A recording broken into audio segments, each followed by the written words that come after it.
Clara Whitman pressed the only photograph she owned against her chest and stepped off the wagon into the dust of Bennett Mountain Ranch.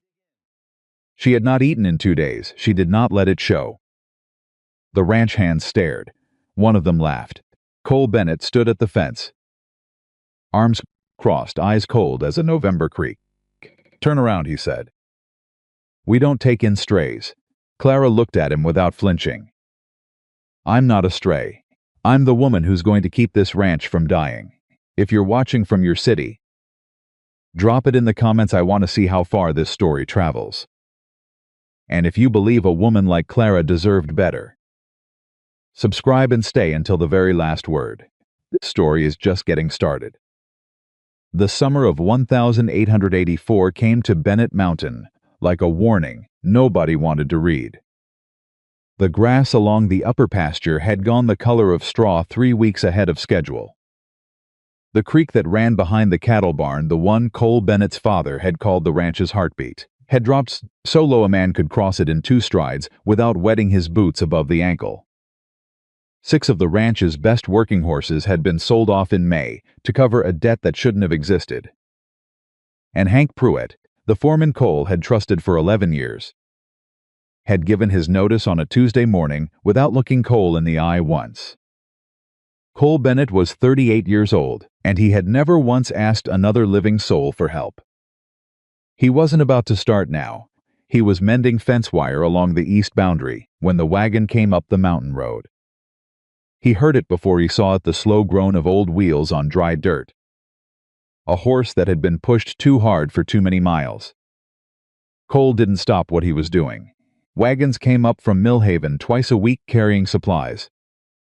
The occasional letter, sometimes a new hire sent up by the employment agency in town. He didn't look up until he heard Deke Calloway's voice carry across the yard. "Well, I'll be," Deke said. "They sent us a woman." Cole set down his wire cutters. The wagon had stopped near the water trough. The driver, old Silas from town, was already unloading 2 crates of flour and a barrel of salt pork, paying no attention to the passenger who had climbed down on her own without waiting for help. She was small. That was the first thing Cole noticed. Small and straight-backed, carrying a worn leather suitcase in one hand and a flat wooden box in the other. Her dress was clean but old, the kind of clean that came from a woman who took care of what little she had. Her hair was the color of creek mud after rain, dark brown, pinned up tight against the heat. Her eyes, when she finally turned and found him watching, were blue, clear blue, the kind that didn't look away. Cole walked toward her across the yard. Behind him, he could hear Deke muttering something to the other hands. He caught the word helpless. He caught the word liability. He kept walking. "Cole Bennett," he said when he reached her. He didn't offer his hand. "This is my ranch, I know," she said. "I was sent by the Millhaven Employment Agency. My name is Clara Whitman. I applied for the cook and household management position. We needed someone with experience. I have experience. With a cattle ranch? With feeding people who work hard and don't have time to eat badly." Cole looked at her for a long moment. She stood straight under that look, didn't shift her weight, didn't soften her expression to make him more comfortable. Most people, men included, found somewhere else to look when Cole Bennett studied them. This woman held her ground like she'd been doing it all her life. "The mountain doesn't care if you're brave," Cole said. "Neither does hunger," she answered. Behind him, Deke laughed, not kindly. "Boss, you can't be serious. She won't last a week. Look at her. She's never seen the back end of a cattle operation in her life." Cole didn't answer Deke. He kept his eyes on Clara Whitman. "Where are you from?" he said. "Ohio, originally. I worked on my family's farm until 3 years ago. After that, I took a position teaching at a schoolhouse in Missouri. When that closed, I came west. What happened to the farm?" Something moved behind her eyes. A door opening and closing in the same second. "It failed," she said simply. "Same as a lot of farms did. And the schoolhouse, the town ran out of money for teachers. I ran out of reasons to stay." Cole crossed his arms. The sun was coming straight down now, No mercy in it. Sweat darkened the back of his shirt and gathered at his collar. He could feel his men watching. He could feel the weight of the whole summer pressing against his shoulders, the debt. The creek, the empty stalls where 6 good horses used to stand. "You'll get room and board," he said finally. "Meals 3 times a day. A wage of $9 a month if the work is acceptable. The kitchen is behind the main house. You'll serve breakfast at 5:30. Lunch at noon, supper at 6. The men work hard and they eat accordingly. If the food isn't right, I'll send you back down the mountain on the next supply wagon." Clara Whitman nodded once. "That's fair," she said. She picked up her suitcase and her wooden box and walked toward the house without being shown where it was. Cole watched her go. Deke came up beside him, pushing his hat back on his head. "Boss, tell me you didn't just hire that woman." "She needed work," Cole said. "We needed a cook. We needed a cook who knows what they're doing. Then I guess we'll find out if she does." He picked up his wire cutters and walked back to the fence. The kitchen at Bennett Mountain Ranch had been a disaster long before Clara Whitman arrived. But she understood it the moment she walked through the door. The stove was a large iron model, good quality. Now running uneven because the left rear leg had been shimmed with a folded piece of leather instead of properly leveled. The flour bin was stored too close to the window heat, would spoil it faster. The salt pork was sitting in a barrel that needed new brine. The only seasoning she found was a jar of black pepper and something that might have once been dried thyme but had long since lost all its character. She stood in the middle of the kitchen for 3 minutes. Then she started working. The ranch hands came in for supper at 6 o'clock the way Cole had told her. There were 9 of them, 8 men, and a boy of about 16 named Toby who seemed to be in charge of the horses and who wore a hat 2 sizes too big for his head. Clara had made venison stew from a cut of meat she found hanging in the cold room. Seasoned with wild onion she'd spotted growing along the path from the main house. Thickened with flour, finished with a small amount of the salt pork rendered down for fat. She had baked cornbread in the heavy cast-iron skillet she found under the counter.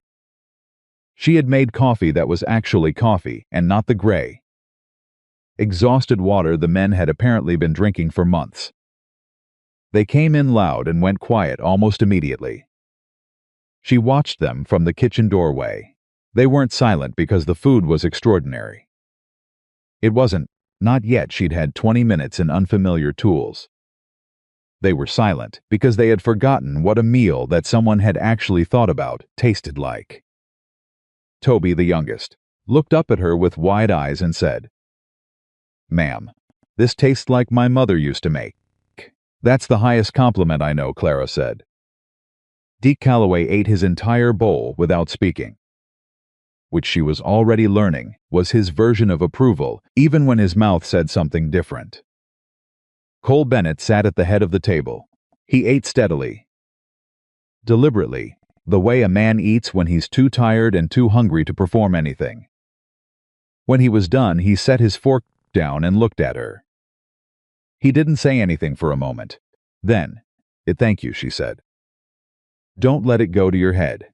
Tomorrow's breakfast will tell me more than tonight's supper." Clara looked at him evenly. "Then I'll see you at 5:30, Mr. Bennett." She went back into the kitchen and started cleaning up. Through the wall, she could hear the men beginning to talk again, low voices. A few laughs. It sounded like the beginning of something human. She stood at the wash basin and listened to it, and allowed herself, quietly and privately, a small moment of relief.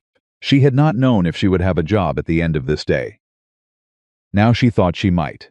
The next 2 weeks taught Clara things about Bennett Mountain Ranch that no one bothered to tell her, because no one thought she needed to know. She learned them anyway.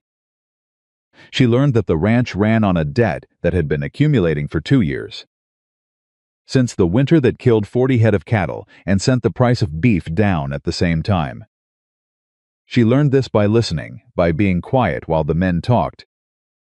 The way a woman learns everything in a world that doesn't think to include her. She learned that the eastern pasture fence line had 2 breaks that hadn't been properly repaired, which was why 3 steers had wandered off last month and weren't found until they were 8 miles down the mountain. She learned this by walking the fence line herself on her first Sunday afternoon off, because she needed to understand the shape of what she'd come into. She learned that Cole Bennett had not slept more than 5 consecutive hours in recent memory, because she was awake at 4:30 every morning to start breakfast, and she could see the light in his office window still burning. She learned that Toby, the boy who cared for the horses, had a gift with animals that none of the adult men acknowledged, because gifts in boys go unacknowledged until they become useful. She learned that the ranch had a kitchen garden that had been left completely untended for 2 full seasons, sitting behind the cookhouse in a state of dry and exhausted neglect. On the 3rd Sunday, Clara went to Cole Bennett's office door and knocked. "Come in." He was at his desk, papers spread across it, his reading glasses pushed down on his nose. She had not known he wore reading glasses. He pulled them off quickly when he saw her, as though they were a vulnerability he hadn't meant to show. "Miss Whitman, Mr. Bennett, I need to speak with you about the kitchen garden." He leaned back in his chair.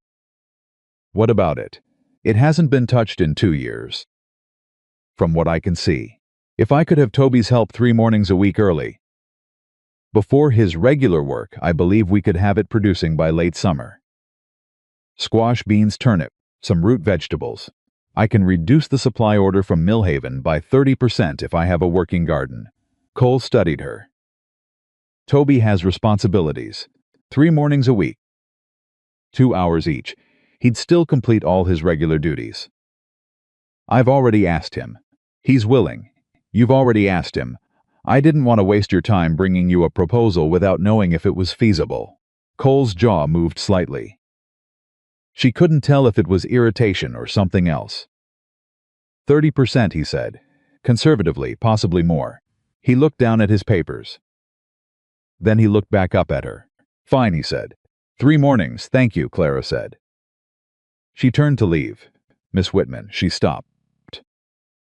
"You walked the fence line," he said. It wasn't a question. She turned back, the east boundary. "Yes." She thought about the honest answer. She gave it to him. "Because I wanted to know what I'd come into." "You can't manage what you don't understand." Cole was quiet for a moment. Something shifted in his expression, small, barely visible, like a door opening half an inch. "There are 2 breaks in the east line," he said. "I know about them. We haven't had the men to spare for proper repair." "I know," she said. "I saw them. There's a 3rd one, about 40 yards north of the 2nd. You probably don't know about that one." Cole took his glasses off the desk and set them down again. "I'll send a crew tomorrow," he said. Clara nodded and left. She didn't let herself smile until she was back in the kitchen. Evelyn Carter arrived on a Thursday. She came up the mountain road in a carriage, not a wagon. A carriage with a matched pair of bay horses and a driver in a clean jacket. She wore a blue dress that had been made specifically for her by a dressmaker in Helena. Her hair was arranged in a style that required someone else's help to achieve.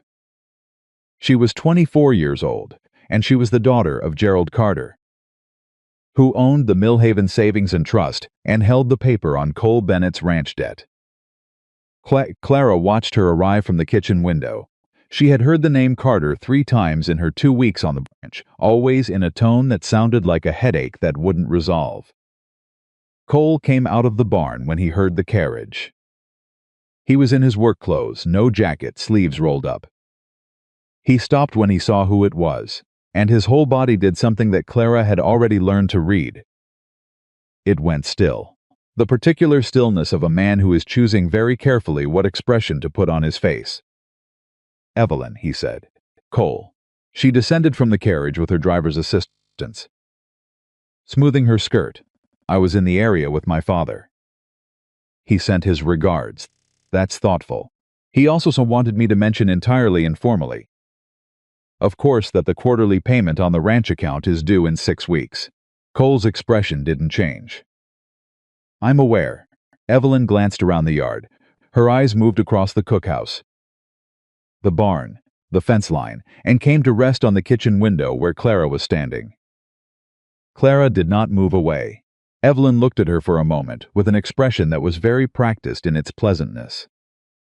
Is that your new cook? She said to Cole. Yes. She's capable, Cole said. Will you come up to the house? I can have coffee made. I'd like that. Evelyn smiled. It was a beautiful smile. She had been practicing it since childhood. Clara suspected. Clara made the coffee. She brought it out to the front room where Cole and Evelyn sat across from each other. Cole in the hard chair and Evelyn on the settee, and she set the tray down and moved to leave. You can stay, Evelyn said. Clara paused.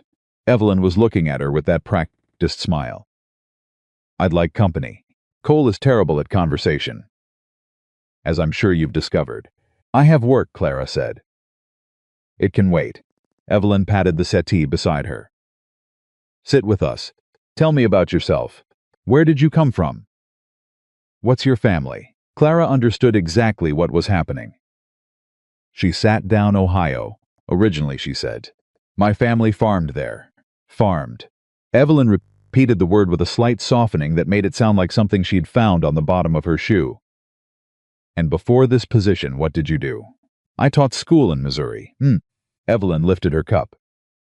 And you have no family left? No one waiting for you? No one, Clara said. Evelyn looked at her with a sympathy that had no warmth in it at all. How difficult that must be. Entirely alone in the world. She glanced at Cole. Cole understands that, I think. You both have that in common. Though, of course, Cole has this. She gestured vaguely to indicate the ranch. The land. A legacy. Yes, Clara said. He does. Some people arrive in a place with roots already grown. Others arrive with nothing and hope that borrowed soil is enough. Evelyn set her cup down. It so rarely is. The room was very quiet. Cole was looking at Evelyn with an expression that Clara could not fully read, somewhere between irritation and exhaustion.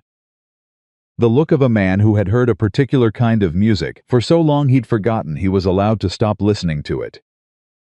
Evelyn, he said. Evelyn blinked. Her smile didn't falter exactly, but it recalibrated. I was just making conversation. You were making a point, Cole said. You've made it. Miss Whitman has work to do. Clara stood up. She picked up her tray.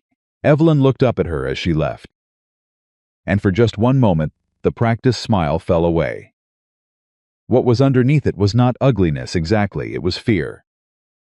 A very specific, carefully contained fear of a woman who understood that the world had always arranged itself around her and was starting to wonder if it would continue to do so. Clara carried her tray back to the kitchen. She washed the cups. She started the bread for supper. She did not think about Evelyn Carter's expression, or her precise, comfortable cruelty. She thought about the kitchen garden. She thought about what it would grow by August. She thought about the fence that was being repaired tomorrow on the east line, because she had walked it on her Sunday afternoon and found what no one else had bothered to look for. She thought, I did not come here to win anything. I came here to work. And then, because she was honest with herself in the way that lonely people learn to be, but I will not let her make me feel like nothing. I've already done too much of that for other people. Cole Bennett did not talk about his parents. He did not talk about his brother. He did not talk about the winter of 1871, when the mountain had turned on them all with a particular and indifferent cruelty. Or about the 3 months he had spent afterward, 17 years old and completely alone, learning to keep himself alive in a place that offered no assistance to the grieving. He built the ranch in the years after that. He built it the way men build things when they're trying to outrun something fast. Hard, without stopping. Hank Pruitt had come on in 1878. And Hank's presence had been something close to companionship. Close enough that Cole had allowed himself to stop checking for it consciously. When Hank left in May, Cole had felt the absence like a pulled tooth sharp at first. Then a dull, constant awareness of something missing. He was not going to talk about that either. What he noticed, in the weeks after Clara Whitman arrived, was that the ranch felt different at mealtimes. He had grown so accustomed to the low-level misery of bad food and the particular silence of men who had nothing good to say about their situation that he hadn't recognized it as misery. He'd recognized it as normal. Normal, apparently, was adjustable. The men came to the table now and stayed after they'd finished eating. They talked. Deke had started telling stories again. Cole remembered Deke's stories from years back. Before things got hard, the long rambling tales that were half true and all entertaining. He'd stopped telling them somewhere around the second bad winter. Now he was telling them again. Toby had started eating breakfast like he meant it. The boy had been skipping the morning meal for weeks. Cole now realized probably because it had been so bad he couldn't face it before a long day of work. Now he was at the table at 5:30 every morning without being told. Cole noticed these things. He noticed the kitchen garden beginning to show signs of life, small, tentative green things pushing up through soil that had been worked back to usefulness. He noticed that the supply order from Millhaven was smaller. He noticed that the cold room was better organized than it had ever been in his memory. He noticed that Clara Whitman moved through his ranch like she was learning it. Not like a visitor learns a place with careful, polite observation. Like a person learns something they intend to keep. On a Wednesday evening in early July, Cole came back late from the upper pasture to find her in the yard near the woodpile. She was talking to one of the horses, the gray mare named Patience, who had been kept away from the other animals because of a wound on her left foreleg that wasn't healing the way it should. Clara was crouched down, looking at the leg, and Patience was standing entirely still, in a way she didn't usually stand for anyone but Toby. "What are you doing?" Cole said. Clara looked up. She didn't look startled. Looking at her leg. "Toby's worried about it. He thinks the poultice your wrangler is using isn't right." Cole came closer. He looked at the wound. He'd been watching it himself. "Worrying about it. What does Toby think should be used?" "Comfrey and calendula," Clara said. "My grandmother used it on farm animals. I have both in the kitchen garden. That'll grow in. The comfrey is already in. I transplanted some from the hillside." She stood up, dusting her hands on her apron. "Toby can show me where to apply it, if you're willing to let us try." Cole looked at Patience. He looked at Clara. "You transplanted it," he said. "Last week. I thought it might be useful." He was quiet for a moment. The evening light was going long and gold across the yard, the way it only did in mountain summers, that particular slant of late sun that made everything look like a painting of itself. Clara nodded. Then, unexpectedly, she said, "Mr. Bennett, can I ask you something you can ask? The debt. How much time do you have?" Cole went very still. I'm not asking out of curiosity," she said. "I'm asking because I've been thinking about the supply orders and the cattle numbers and the eastern pasture.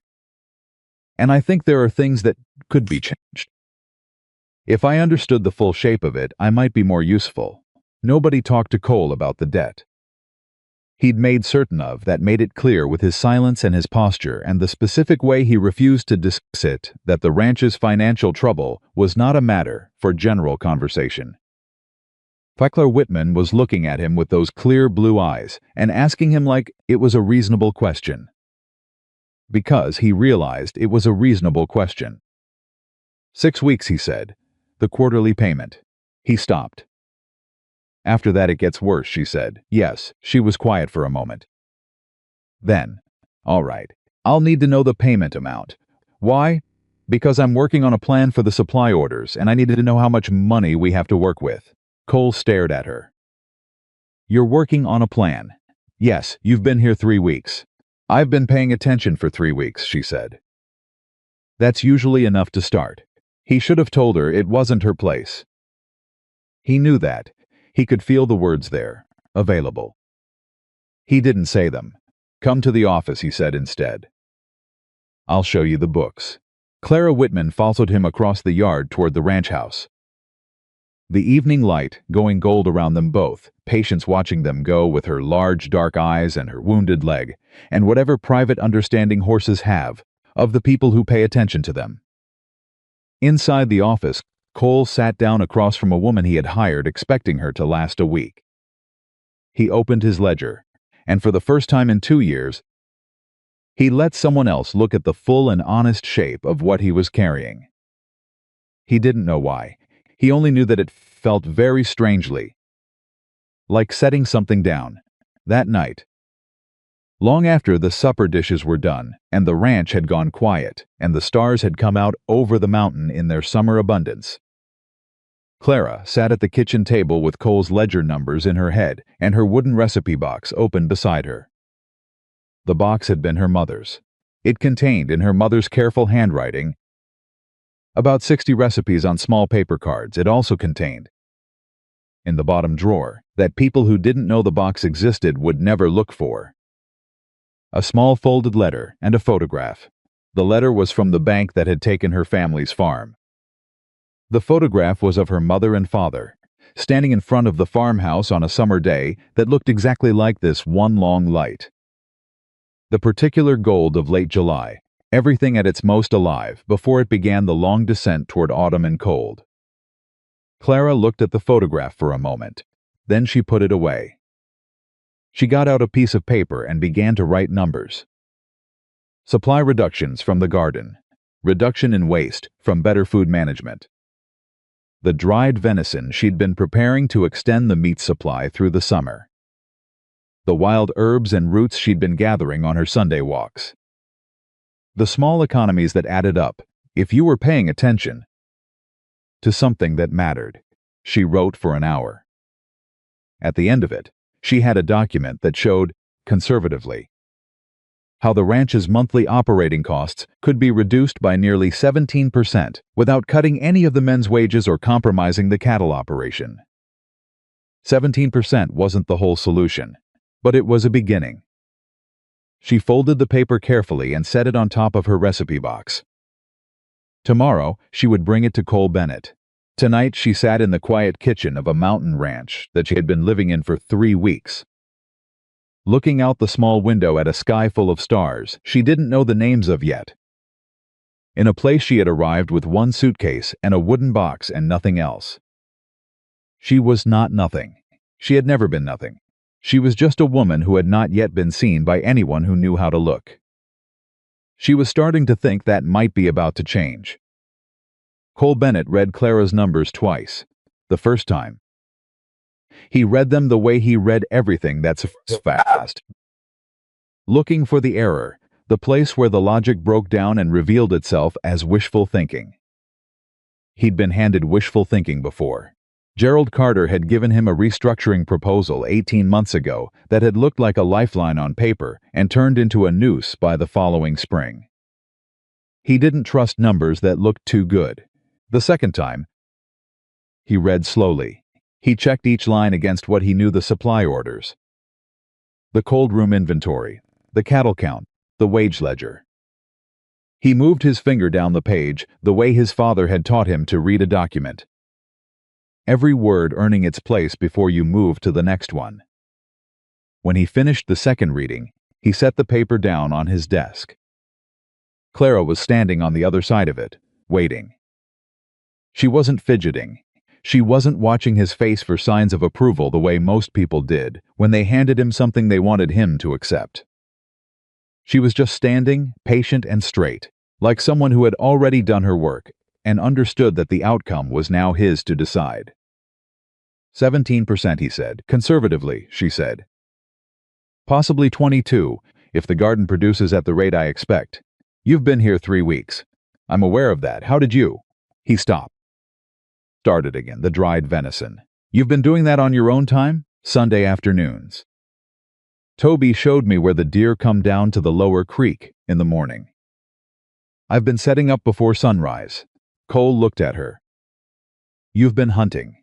I've been preserving what Toby brings in. I don't hunt, I process. She paused. There's a distinction. There is, he agreed. He looked at the paper again. Looked at the line that read Wild Herb and Forage Supplement. Estimated savings, $4.2. He thought about the Sunday afternoons he'd seen her walking the hillside above the ranch. And he had assumed, without thinking much about it, that she was taking the air.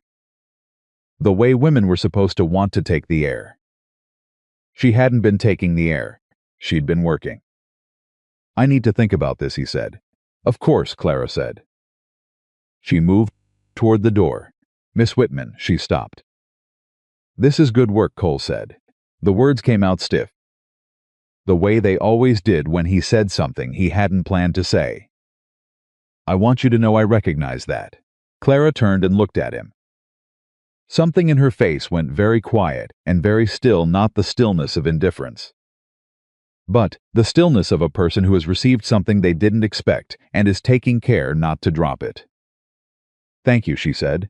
Then she left. Cole sat in his office for a long time after that, the paper with her numbers on it held in both hands, the lamp burning low, and something moving in his chest that he hadn't felt in so long he'd almost forgotten it had a name. Word travels fast on a mountain ranch. Not through gossip, exactly. Ranch hands weren't gossiping women, or so they told themselves, but information moved. A comment at breakfast became a conversation, at the water trough became a statement of general consensus by supper time. And by the end of that week, the consensus on Bennett Mountain Ranch was this: the new cook was something different.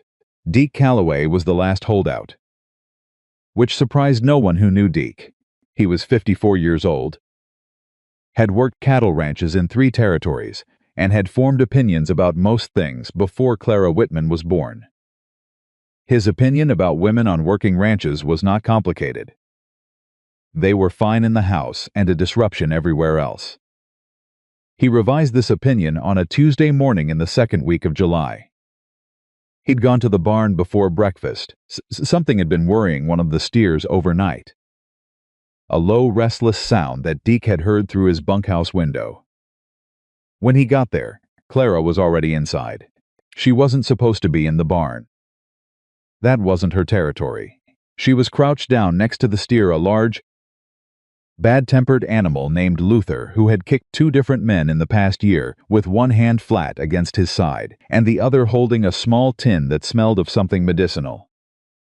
Luther was standing completely still. "What in the?" Deke started. "Shh," Clara said without looking up. "He's got an abscess starting along the left ribs. He needs to stay calm." Deke stood in the doorway and watched a 100-pound woman, with flour still on her apron, work a bad-tempered 1,200-pound steer into stillness, with nothing but a steady hand and a tin of something that smelled like pine and camphor. After about 4 minutes, Clara stood up. "You'll want to tell Mr. Bennett," she said. "It's not serious yet, but it will be if it's left. The abscess needs to be lanced and dressed." Deke looked at Luther. Luther looked back at him with the usual expression of bovine grievance. "How'd you know?" Deke said. "I heard him through the kitchen window." The sound was wrong. She closed the tin. "My father's farm had cattle. I know what a sick animal sounds like at night." Deke was quiet for a moment. Then he said, "I'll tell Bennett." "Thank you," Clara said. She moved past him toward the barn door. "Miss Whitman." She stopped. Deke looked at his boots. He was a man who found apology physically uncomfortable. Like a shirt that didn't fit. "I might have been, I might not have been as when you first came." He stopped. Started again. "I was wrong about a few things." Clara looked at him. Her expression was not triumphant. It was not "I told you so." It was the expression of someone who understood that it cost a man like Deke something real to say what he'd just said. And who respected the cost. "We all are," she said simply. "About most things at first." She walked back to the kitchen. Deke stood in the barn with Luther and thought that he couldn't remember the last time he'd been corrected and come out of it feeling better than he went in. Patience, the mare was healing. It was not a miracle. Clara would have been the first to say so. It was comfrey and calendula applied twice daily in a poultice that Toby changed with careful, methodical attention, and it was keeping the animal calm and well fed while the wound did what wounds do when they're properly tended. Close. But watching it happen had an effect on Cole Bennett that he wasn't prepared for. He came to check on patients every evening. He'd been doing it since before Clara arrived. The mare had been his father's horse, the last animal on the ranch that connected him to a time before the hard years. And he checked on her the way a person checks on something they can't afford to lose. He had been watching her leg with the particular dread of someone who already knows bad news is coming and is just waiting for it to arrive. The bad news wasn't arriving. The leg was healing. On a Thursday evening, Cole was standing at Patience's stall when Toby came in with the evening poultice. The boy was moving with a new confidence lately, straighter in the back, quicker in his decisions. Cole had noticed it and attributed it vaguely to summer and growing. "She's looking good," Cole said. "Yes, sir." Toby applied the poultice, with hands that were already more practiced than most grown men's. "Miss Clara's been checking on her in the mornings, too. Before breakfast. She says the poultice absorbs better overnight if it's fresh in the evening and the bandage is checked in the morning. She comes in the mornings? Before 4:30. Most days I started coming with her." Toby glanced up. "She knows a lot about animals. More than she lets on." Cole looked at the boy. "What does she let on?" Toby thought about it with the seriousness that 16-year-olds bring to questions they haven't considered before. "She lets on that she's a cook," he said finally. "But she's other things too. She just doesn't announce them." Cole stood with that observation for a moment. Then he said, "Good work, Toby, both of you." He meant it. The letter from Gerald Carter arrived on a Friday. Cole recognized the handwriting on the envelope before he opened it. Carter's secretary wrote in a very particular copperplate, the kind of script that communicated institutional authority in every loop and stroke. He opened it standing in the yard because he'd learned long ago that bad news didn't improve from being carried inside and opened in private. It just felt more enclosed. The letter was not complicated. Carter was calling in the full outstanding balance of the ranch loan, not just the quarterly payment. The full balance due to what Carter termed material deterioration of the collateral asset. He had 60 days. Cole read it twice. Then he folded it, put it in his shirt pocket, and went to find something to hit. He found the woodpile instead, which served the same purpose and was more useful. He split wood for 40 minutes in the July heat until his shirt was soaked through and his arms ached, and the rational part of his brain had re-established itself over the part that wanted to ride down the mountain to Millhaven and say things to Gerald Carter that couldn't be unsaid. When he stopped, Clara was standing near the fence, watching him. She had a tin cup in each hand, water, she said. Holding one out. He took it, drank. The water was cold. She'd pulled it from the deep well. Not the trough, the letter, she said. It wasn't a question. Carter's calling the full note. 60 days. Clara was quiet for a moment. Then how much? He told her the number. She didn't flinch.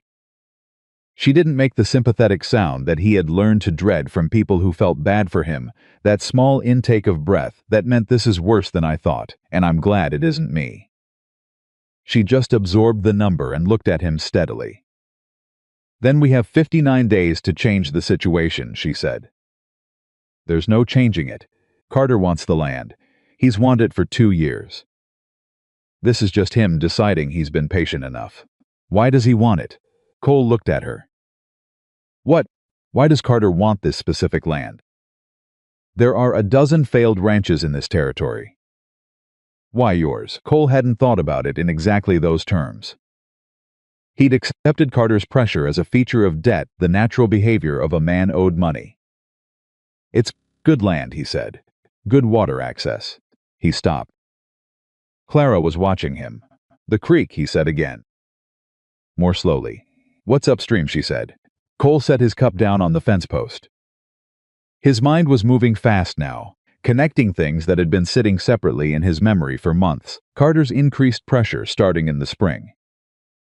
The surveyors he'd seen on the Ridge Road in April. The conversation he'd overheard in Millhaven about a new mining concern operating out of Helena. "There's a mining operation starting," he said, "up near Crow Peak. They need water rights, and whoever owns the land with the creek controls the water rights," Clara said. Carter would sell to the mining company for 5 times what the ranch is worth as a cattle operation. Cole's voice had gone flat and hard. "He's been planning this. The loan restructuring last spring, the terms he offered, he knew I couldn't make them. He made them impossible on purpose." Clara set down her own cup. "Do you have the original loan documents in the office?" "Get them," she said. "Tonight. I want to look at them." Cole looked at her. "You know banking law?" "I know how to read a contract," she said. "My father's farm was taken by a bank. I spent a year afterward reading every document they gave him, looking for what they'd done wrong." She paused. They had done something wrong. We were just too late to use it. The afternoon was going still around them. The summer heat settling into the ground, the mountain holding all its accumulated warmth. Cole Bennett stood in his own yard, looking at a woman who had been on his ranch for less than a month. And he felt something that he would not have known how to name, a loosening of something that had been held very tight for a very long time. "Come to the office at 8, he said after supper. Clara nodded once. "Mr. Bennett," she said. "What?" "We're going to find it," she said. "Whatever he did wrong. Men like Carter always do something wrong. They just count on no one looking hard enough." Cole picked up his cup, went back inside. He didn't let himself believe her. But he didn't disbelieve her either. The loan documents were 40 pages. Clara read them the way Cole had never seen a person read legal text, not carefully. The way lawyers performed carefulness, but hungrily. Like she was looking for something she already sensed was there and was just determining where it was hiding. She read for 2 hours without speaking. Cole sat across the desk from her, reviewing his cattle records, trying to focus on something productive and finding it difficult, because he kept watching her face instead. She had an expressive face when she was concentrating. He hadn't noticed that before in the kitchen, in the yard. Talking to the men, she was controlled and measured. Reading, she showed everything. Her brows drew together at one page. Her mouth tightened at another. At one point, she made a small sound that might have been satisfaction or might have been anger. And Cole looked up, but she didn't explain it. At 10:15, she set the documents down. "Page 31, she said. "The acceleration clause." Cole reached across the desk and took the papers. Found page 31.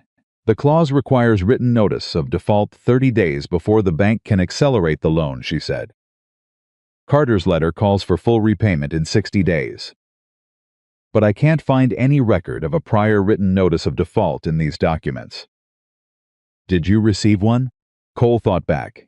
He sent a letter in the spring, saying the account was in arrears. Saying it was in arrears is not the same as formal written notice of default under the contract terms, Clara said. The clause specifies the exact language the notice must contain. A general letter about arrears doesn't meet the standard. Cole read the clause. "Read it again." "If he didn't properly notify me," Cole said slowly, "then the acceleration isn't valid. Not under the contract as written. He'd have to issue a proper default notice and start the 30 days again. Which gives you time." She leaned forward slightly. "More importantly, it gives you grounds to contest. If Carter is trying to take your land through fraudulent manipulation of the loan terms, this is the beginning of the proof." Cole set the paper down very carefully. "You found this in 2 hours," he said. "I've been reading contracts since I was 23, she said. And I was angry. Angry makes you read faster." A silence settled over the office. Outside, the mountain was completely quiet, the deep, full quiet of a summer night at elevation. Nothing but wind and the occasional protest of a settling roof beam. "Carter's going to say the spring letter was sufficient notice," Cole said. "He might, but a circuit judge will read the contract language. She met his eyes. Do you have a lawyer in Millhaven? The only lawyer in Millhaven does most of his work for Carter's bank. Then we find one in Helena. She said it simply. Like finding a lawyer in Helena was a reasonable Tuesday errand. This is worth contesting. You have grounds. Cole looked at her across his desk, the lamp between them throwing light across the loan papers. 40 pages of Gerald Carter's careful and dishonest planning spread out between them, like a map of someone else's greed. He thought about his father building this ranch. He thought about his brother, who would have been 29 this year. He thought about the winter that took them both and left him here alone, with nothing but the land, and a stubbornness that had sustained him when nothing else did. Why are you doing this? He said. It came out quieter than he intended. Clara looked at him. Because it's the right thing to do. That's not a complete answer. She was quiet for a moment. When she spoke, her voice was level, but there was something underneath it, something that had weight and history. A bank took my family's farm through exactly this kind of manipulation, she said. Improper notices. Changed terms buried in contract language. My father was a good man who trusted the documents he signed because he believed the people he dealt with were honest. They weren't. She paused. He died believing he had failed his family. He hadn't. He was cheated. There's a difference, and he never got to know it. The lamp flickered. Neither of them moved. I'm sorry, Cole said. He meant it. So am I, she said. But I can't fix what happened to my father. I can make sure the same thing doesn't happen to someone else who doesn't deserve it. Cole looked at his hands. They were the hands of a man who had worked his own land for 20 years rough. Marked the kind of hands that knew exactly what they'd done. He thought about deserving. I'm not sure I deserve Cole. She used his name for the first time. It stopped him mid-sentence. You built this. You kept it alive through 3 bad winters and 2 years of debt and losing your foreman and a summer drought. You don't need to deserve it. You've already earned it. The room was very still. Cole Bennett, who had not let anyone look at his books or his fear, or the shape of what he carried in 4 years of difficulty, sat across a lamplit desk from a woman he'd hired 3 weeks ago and found, with a clarity that was almost physical, that he had nothing left to say. So he didn't say anything. He reached across the desk and picked up page 31 of the loan document. I'll write to a lawyer in Helena tomorrow, he said. I'll need you to write down what you found. In plain language. I can do that. Tonight? She almost smiled. It wasn't quite a smile, it was the expression that lives in the same neighborhood as a smile. One door over. Tonight, she said. She pulled a piece of paper from the corner of the desk and uncapped his pen. Cole watched her start writing and thought that the summer of 1884 was not going the way he had expected it to go. He was not, for the first time in a long time, entirely sorry about that. 2 things happened in the 3rd week of July that Cole Bennett did not anticipate. The first was that Evelyn Carter came back up the mountain. This time she didn't announce herself with a carriage. She rode up alone on a single horse, unusual for Evelyn, who preferred the statement of an arrival to the practicality of one. She found Cole in the yard near noon and dismounted without ceremony. I need to speak with you, she said, privately. Cole looked at her. She was not wearing her Helena dressmaker dress this time.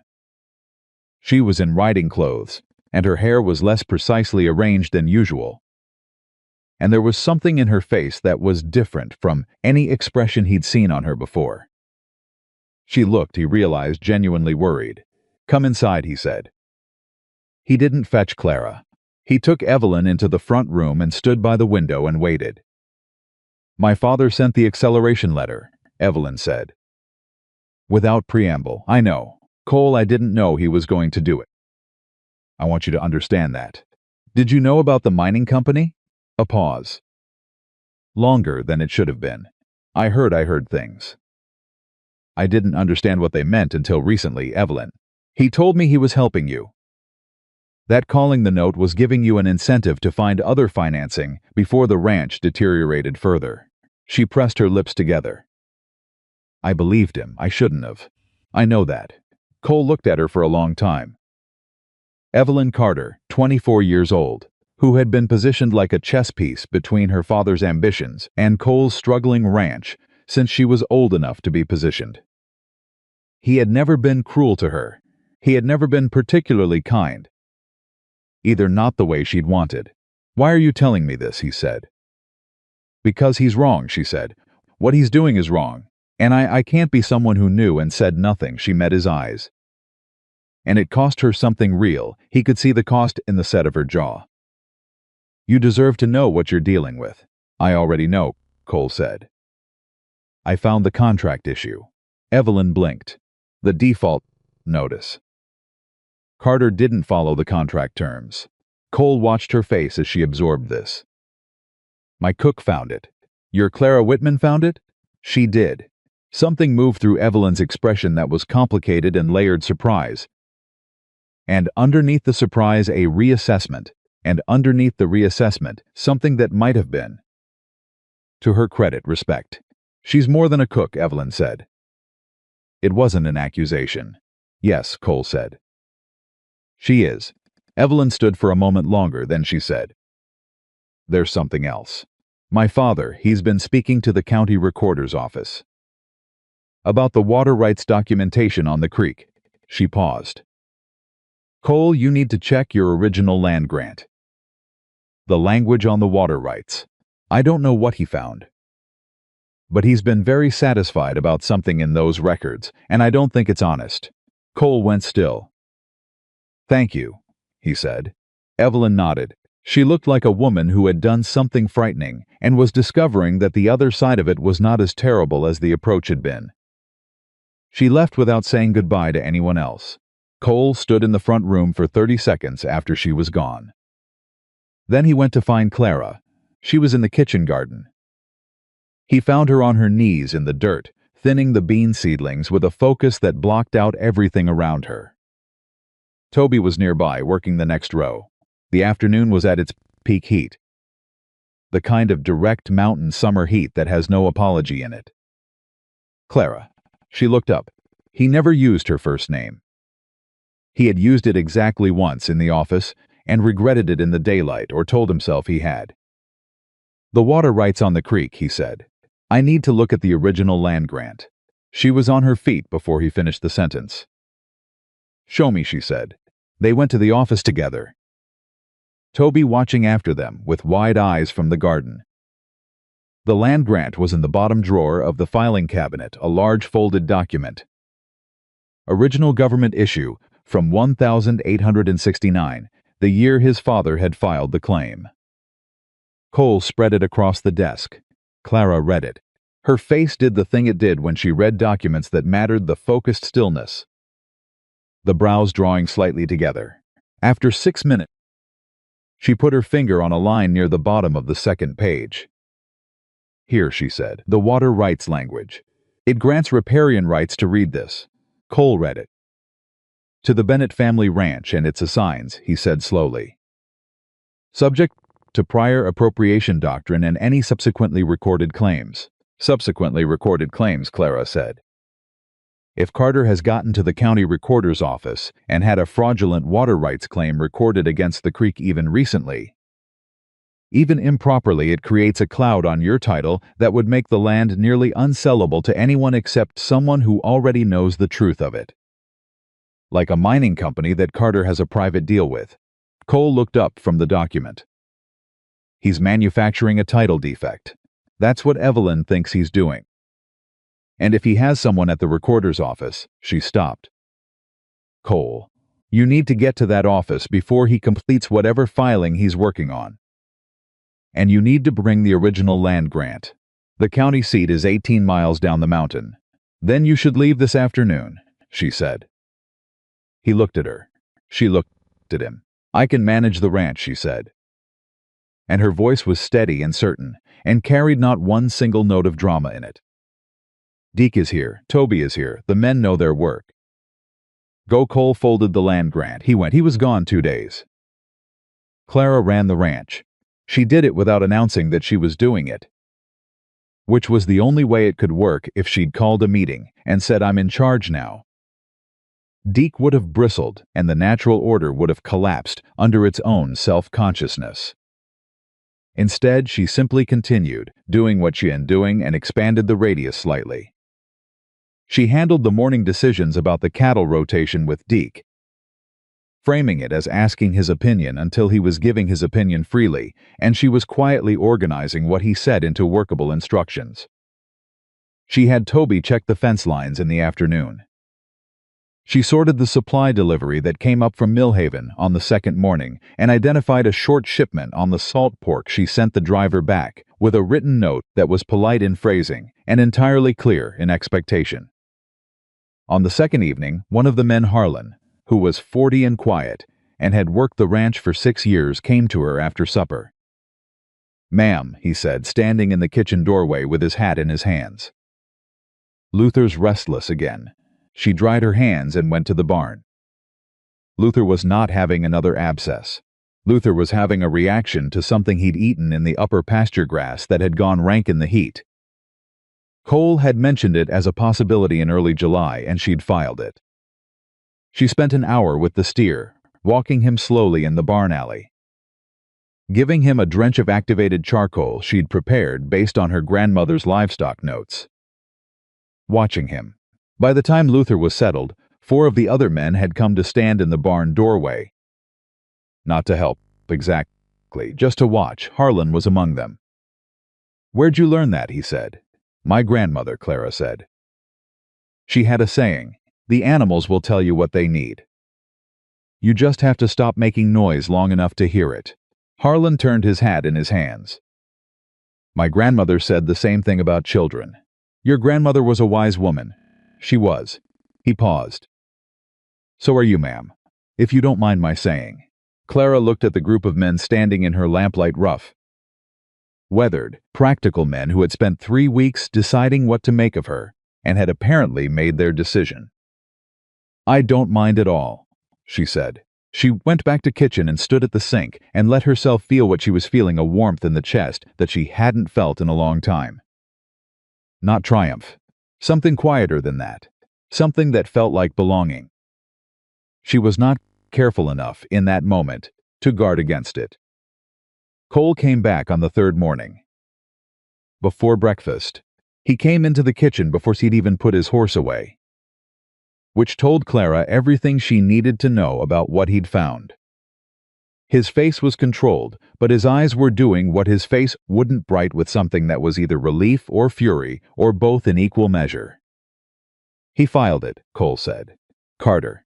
He had a man at the recorder's office file a fraudulent water rights claim against the creek on behalf of a shell company he has with the mining concern.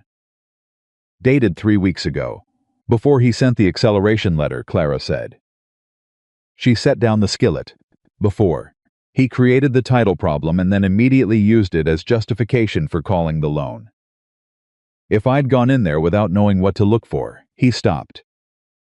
"The county clerk, the real one, not the one Carter has. He pulled the filing when I showed him the original land grant. It's fraudulent. The date on the claim predates a recorded easement that should have made it legally impossible. So it can be challenged. It's already being challenged. The clerk is sending the filing to the Territorial Commissioner's office in Helena." Cole put both hands flat on the kitchen table. "Clara, if the Commissioner's office takes this up, if they investigate, Carter isn't just losing the loan. He's looking at criminal charges." Clara was very still. "And the loan," she said. "If the acceleration is fraudulent and the title defect was manufactured, the whole thing unravels." He looked at her across the kitchen table, across the worn wood that she had scrubbed clean and set with proper plates and built 3 meals a day around for 4 weeks. "We have a chance, a real chance." Clara sat down in the kitchen chair. She sat down because her legs had gone slightly unsteady, which was not something she was accustomed to, and she preferred to manage it privately rather than let it show. "Good," she said. Her voice came out even, which she was grateful for. Cole was looking at her with an expression she hadn't seen on him before. It was the expression of a man who has been carrying something for so long that the moment he can set it down, He doesn't quite know what to do with his own hands. I have to ask you something, he said. Ask, why did you stay? When I was gone. You didn't have to. You could have kept to the kitchen. Clara looked at him. The ranch needed managing. That's not... It is now, she said simply. I'm here. Cole looked at her for a long moment. Deke told me, he said, that you handled the Luther situation. Deke is a good man, she said. He worries about the animals. He told me something else. Cole paused. He said that he thinks you belong here. The kitchen was very quiet. Clara looked down at her hands on the table, hands that had been doing something useful every hour of every day since she'd arrived here. Hands that were no longer the soft hands Deke had scoffed at in the first hour. Deke changes his mind slowly, she said. He must mean it. He does. Cole didn't move from where he was standing. Both hands still on the table. For what it's worth, so do I, Clara looked up. He was looking at her with the directness of a man who didn't say things he didn't mean. Who had learned from too many hard years that words spent carelessly were words wasted. Thank you, she said. And then, because she had also learned what mattered. Cole. He didn't correct the familiarity. He straightened up. Pulled his hat off. Ran a hand through his hair in the way he did when he was thinking through something he hadn't resolved yet. I'll go put the horse away, he said. Then I'll want breakfast. It'll be ready, she said. He went out. Clara sat in the kitchen for a moment longer. Then she stood up, lit the second burner on the stove, and started making the man a breakfast worth coming home to. Outside, the mountain morning was already going full and warm around the ranch, the garden growing. The horses moving in the pasture, the men beginning to stir in the bunkhouse, and everything that had been broken or borrowed or barely held together was still broken. Still borrowed, still barely held, but it was being held. And for the first time in a very long time, it was being held by more than one pair of hands. The letter from the Territorial Commissioner's office arrived on a Monday.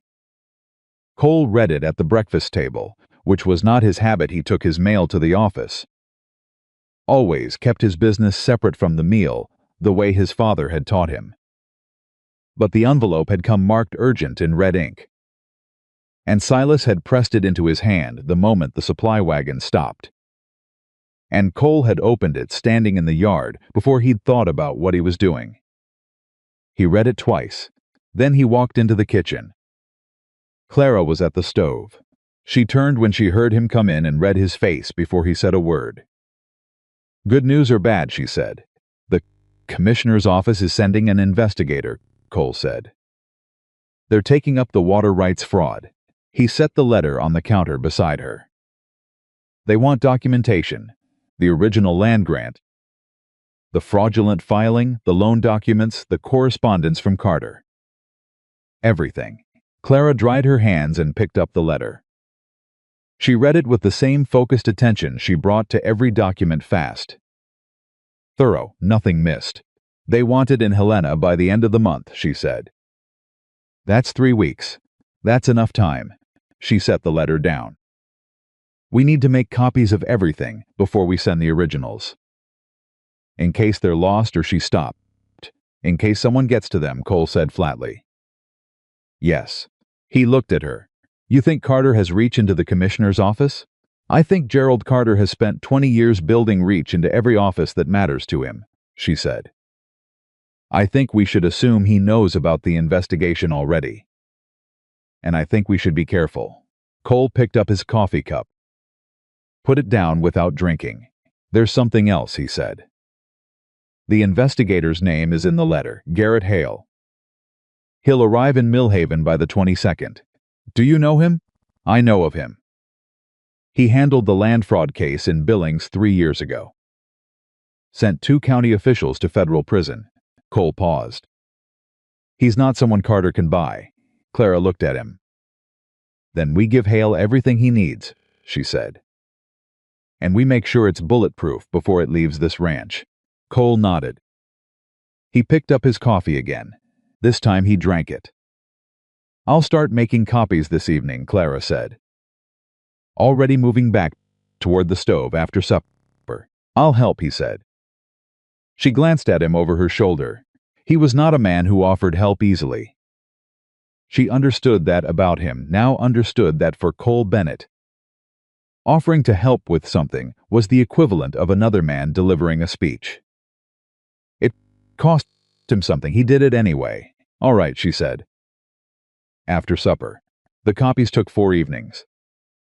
They worked at the office desk, Cole writing in his steady, bare hand while Clara read the documents aloud, and then Clara reviewing what he'd written for accuracy before they moved to the next page. They developed a rhythm over those evenings, without discussing it, a particular economy of movement and communication that people develop when they're working toward the same thing and trust each other enough to stop explaining. On the 3rd evening, Deke knocked on the office door. "Someone in town's been asking about her," he said. Cole went still. Clara kept her pen moving for one more word, then stopped. "Who?" Cole said. Deke turned his hat in his hands. He'd been doing that more lately, using it the way other men used silence.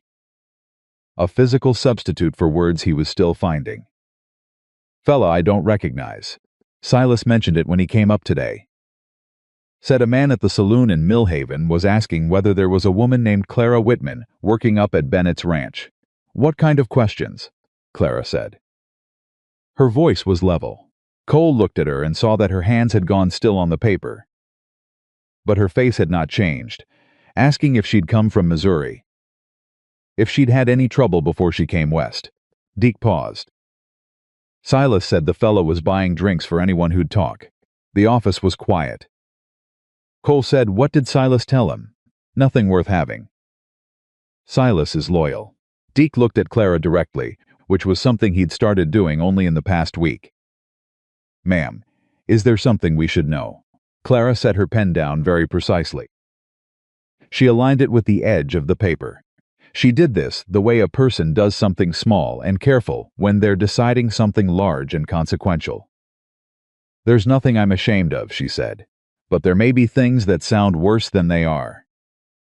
If someone is paid to describe them that way." "Like what?" Cole said.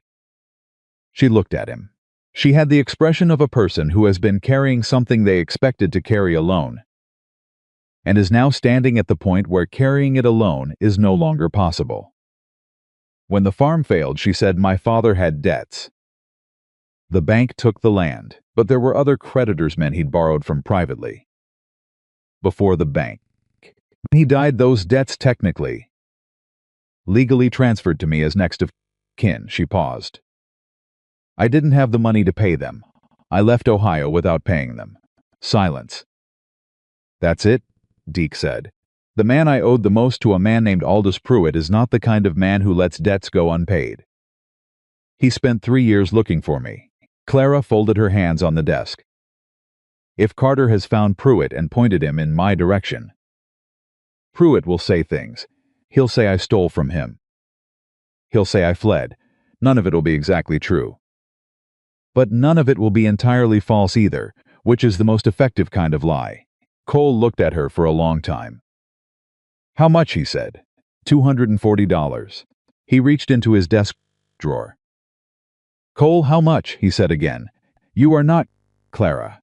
He said her name the way he'd said it twice before, not as a formality, not as a correction, but as the whole sentence. She stopped.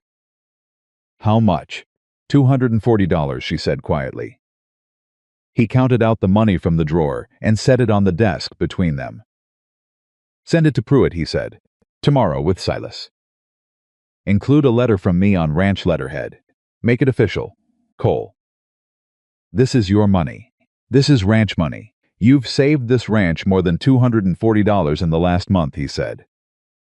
"I'm not having Carter use your past to undo everything you've built here." He pushed the money toward her. "Send it tomorrow." Clara looked at the money. She looked at him. She did not say thank you. The word wasn't sufficient for what he'd done. And they both knew it. What she said was, "I'll write the letter tonight." Cole nodded. He picked up his pen. "Page 34, he said. "Where were we?" She found the place. They kept working. The talk started on a Wednesday. Clara didn't know exactly when it started. These things never had a clean beginning. They spread the way smoke spreads, low and insidious, finding every gap. What she knew was that by Wednesday evening, something had changed in the air when she walked through town with Silas to collect the supply order. Two women she didn't know stopped talking when she passed them on the boardwalk. One of them glanced at her, and then glanced away with an expression that Clara had seen before, not quite contempt. Something more specifically designed.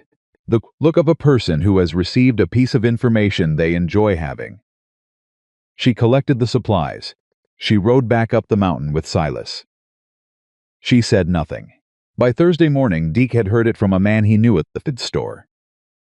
He came to Cole first. Cole came to Clara. He found her in the garden, which was where she went when she needed to think with her hands.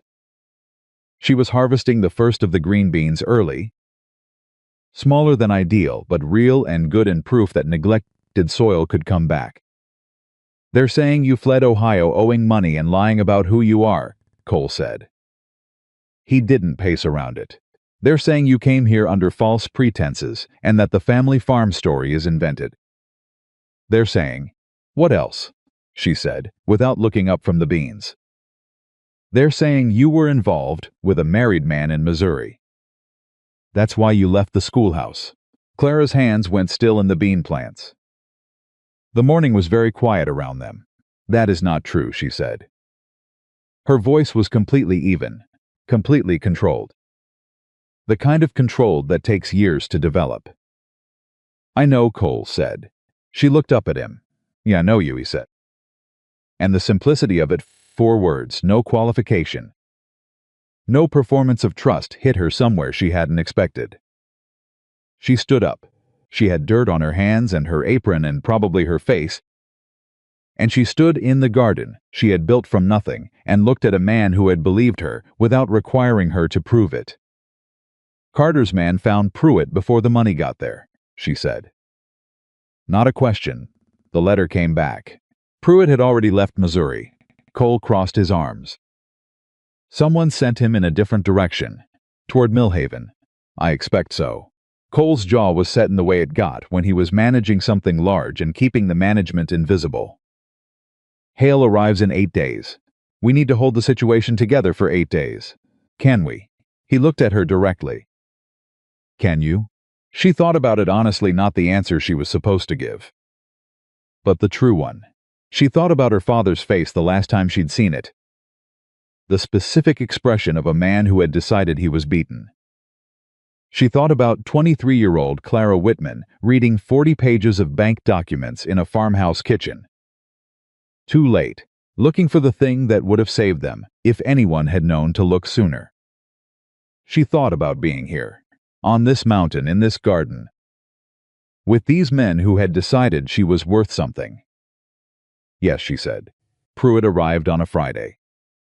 He came into Millhaven on the afternoon stage, and he made no secret of his business.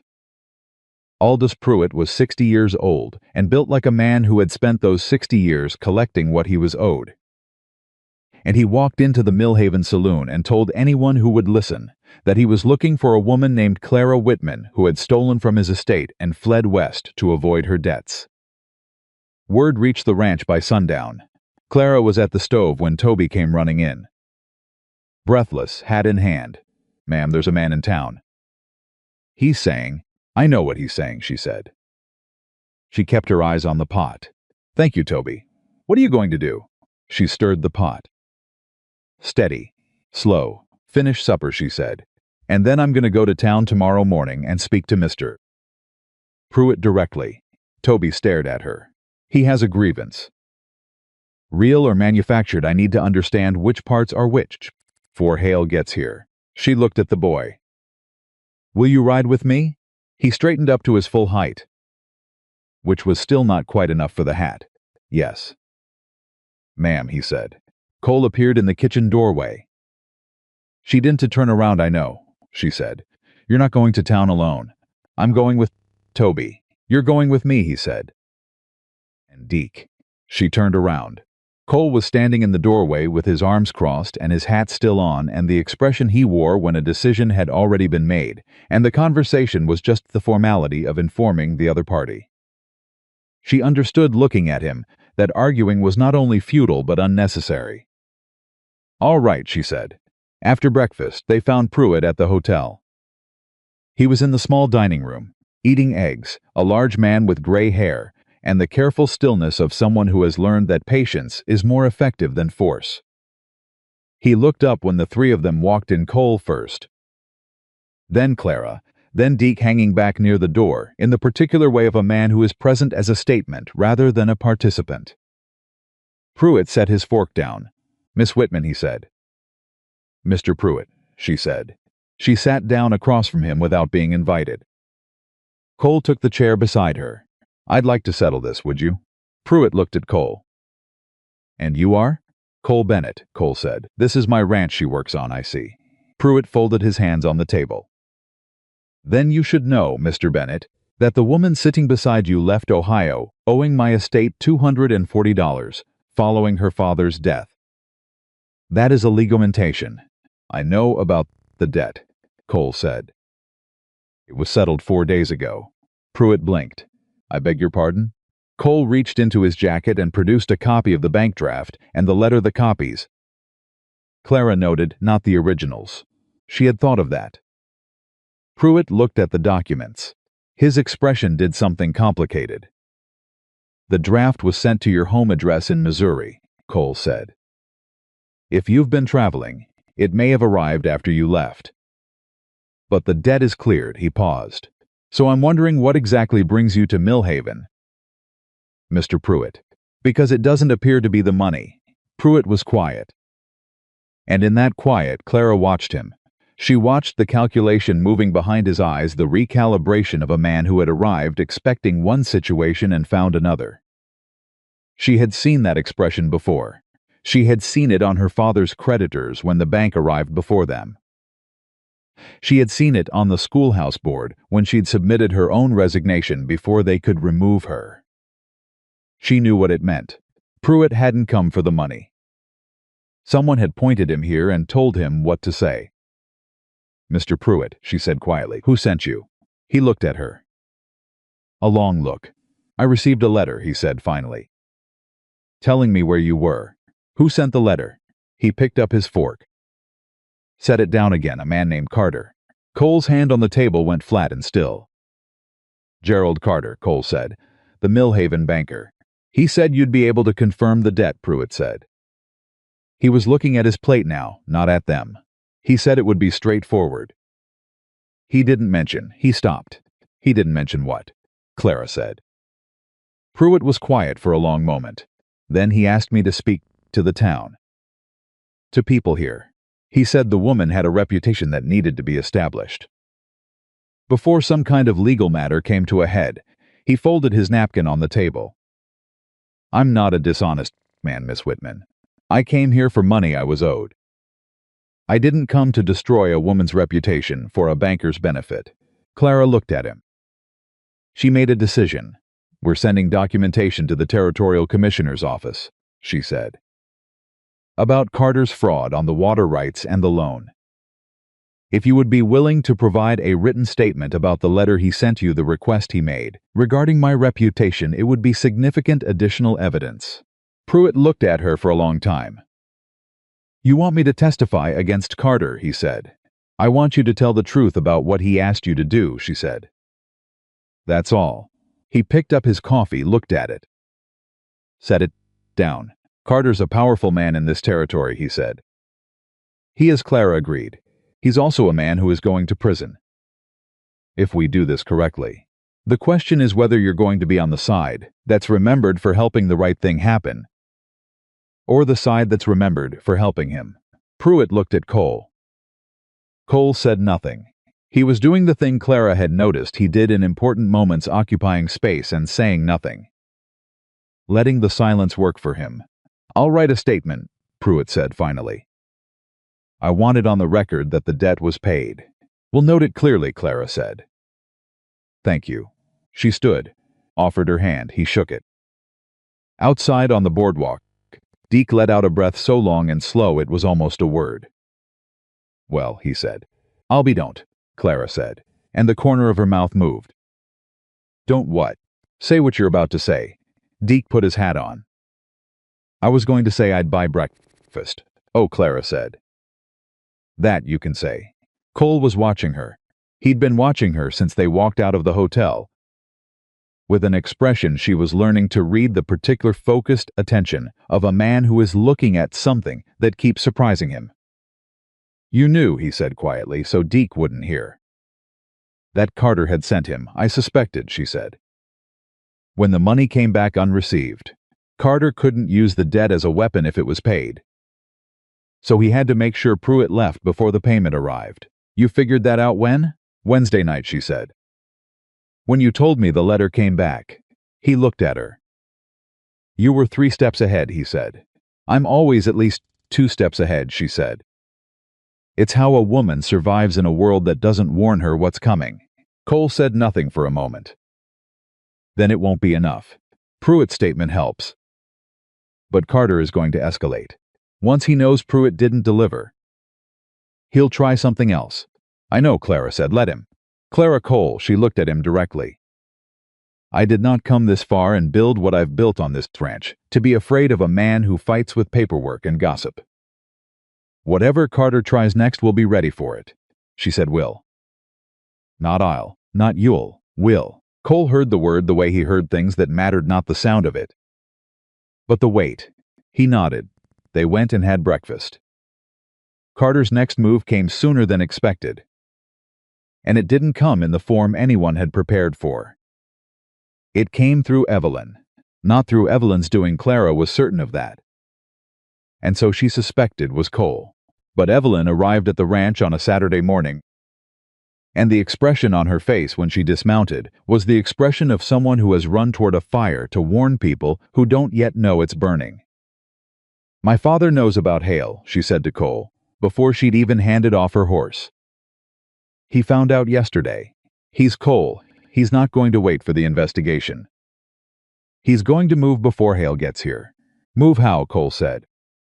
"He has the sheriff." Evelyn's voice was tight. "Sheriff Bowles. He's had him for 2 years. I didn't know until last night. I heard them talking. Father is going to have Bowles come up here and take her." She looked at Clara. "He's going to have you arrested. He found something. Or he manufactured something, I don't know which. But he has a charge. Theft. He's using Pruitt's original claim, even with the debt paid." "The debt is paid," Cole said, his voice hard. "He doesn't care. He needs her gone before Hale arrives.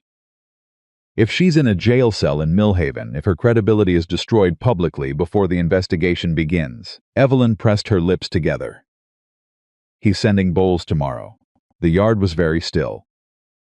Clara stood in the middle of it and felt the situation clearly and completely, the shape of it, the weight of it, every angle.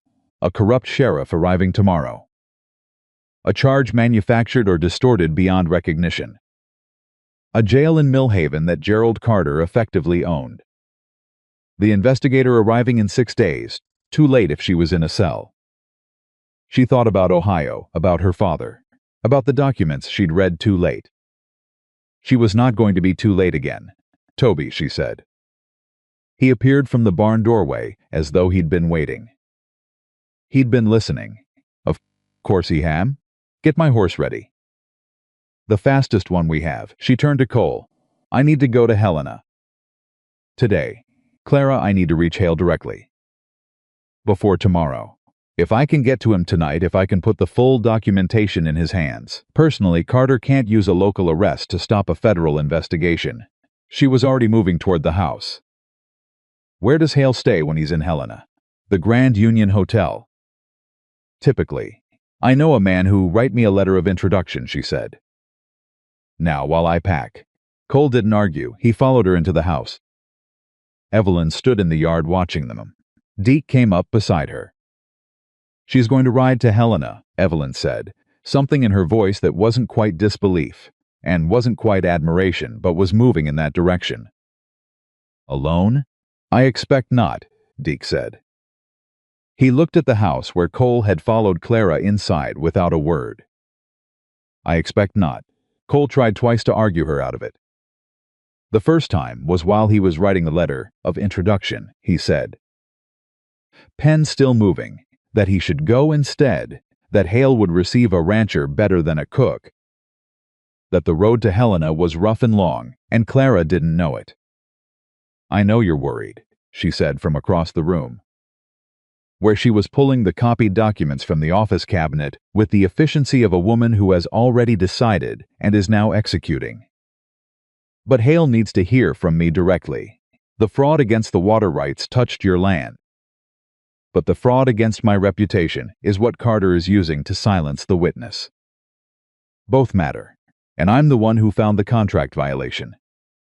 I'm the one who can explain it. You're not a lawyer, Cole said. Neither are you, she said. But we both know what we found.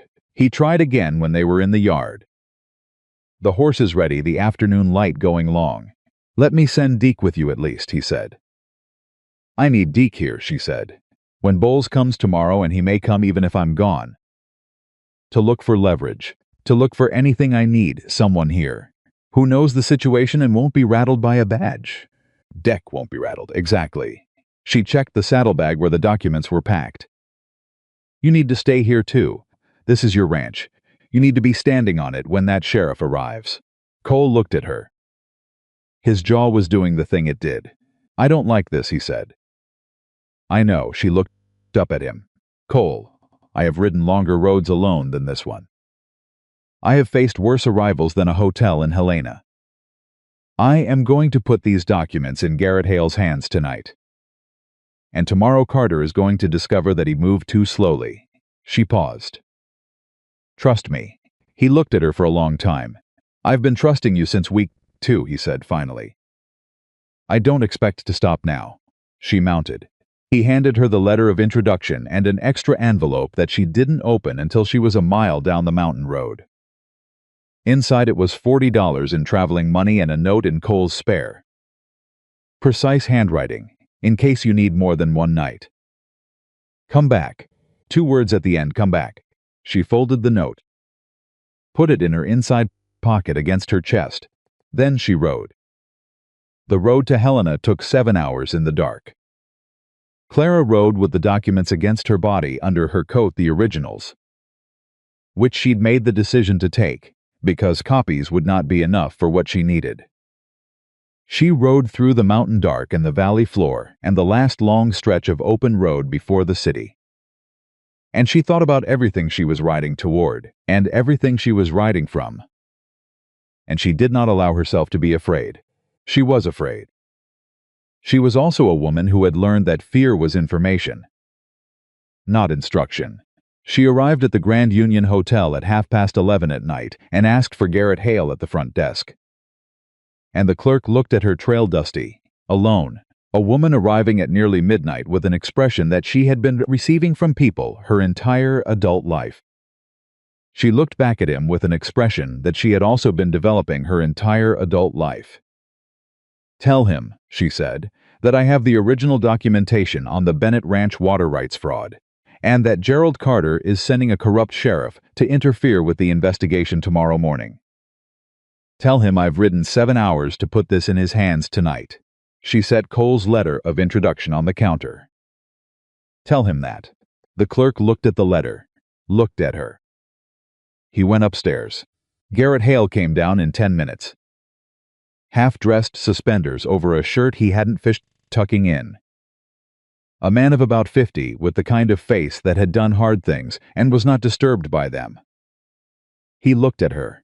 He looked at the letter. He looked at the dust on her coat and the saddlebags she was still carrying. You rode from Bennett Mountain tonight, he said. Yes, show me what you have, he said. She opened the saddlebags on the hotel lobby table. She showed him everything. He read for 40 minutes without speaking. When he finished, he looked up at her across the table, across the documents, across the evidence of everything Gerald Carter had done and everything she and Cole had uncovered. Miss Whitman, he said, who found the acceleration clause violation? I did, she said. and the fraudulent filing at the recorder's office. Mr. Bennett found it when he went to the county seat. I identified where to look. Hale nodded slowly. How? A banker named Carter destroyed my family's farm when I was 23, she said. Different Carter, different state. Same method. I've been reading these kinds of documents for a long time. Hale was quiet. Tomorrow morning, he said, I'm sending a wire to the territorial marshal's office. Before any sheriff from Millhaven takes any action regarding you or this ranch, they will need to go through federal authority. He gathered the documents carefully.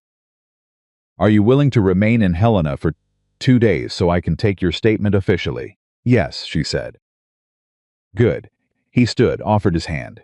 You did the right thing coming tonight. I know, she said. She shook his hand. Outside, the city was quiet and dark, and Helena at midnight smelled like coal smoke and possibility. Clara sat down in the hotel lobby chair, the first time she'd sat down in 8 hours, and let the full weight of the day arrive in her body all at once. She was exhausted. She was still scared, in the particular way of someone who knows the battle isn't over but has just changed the terms. She was also something else, something that had no clean name, but felt like standing on solid ground after a long time on uncertain footing. She took Cole's note out of her inside pocket. Come back. She read it once, folded it, thought about a ranch on a mountain, and a man who'd opened his ledger to her, and a garden that was growing. Tomorrow, Hale would wire the marshal. Carter would discover that the woman he'd tried to silence had walked into a federal investigator's hotel room the night before his move and taken the entire strategy apart. For the first time since she'd stepped off that wagon onto the dust of Bennett Mountain Ranch with one suitcase and a wooden box and nothing else, Clara Whitman felt, fully and without reservation, that she had done exactly what she was supposed to do. She went to sleep.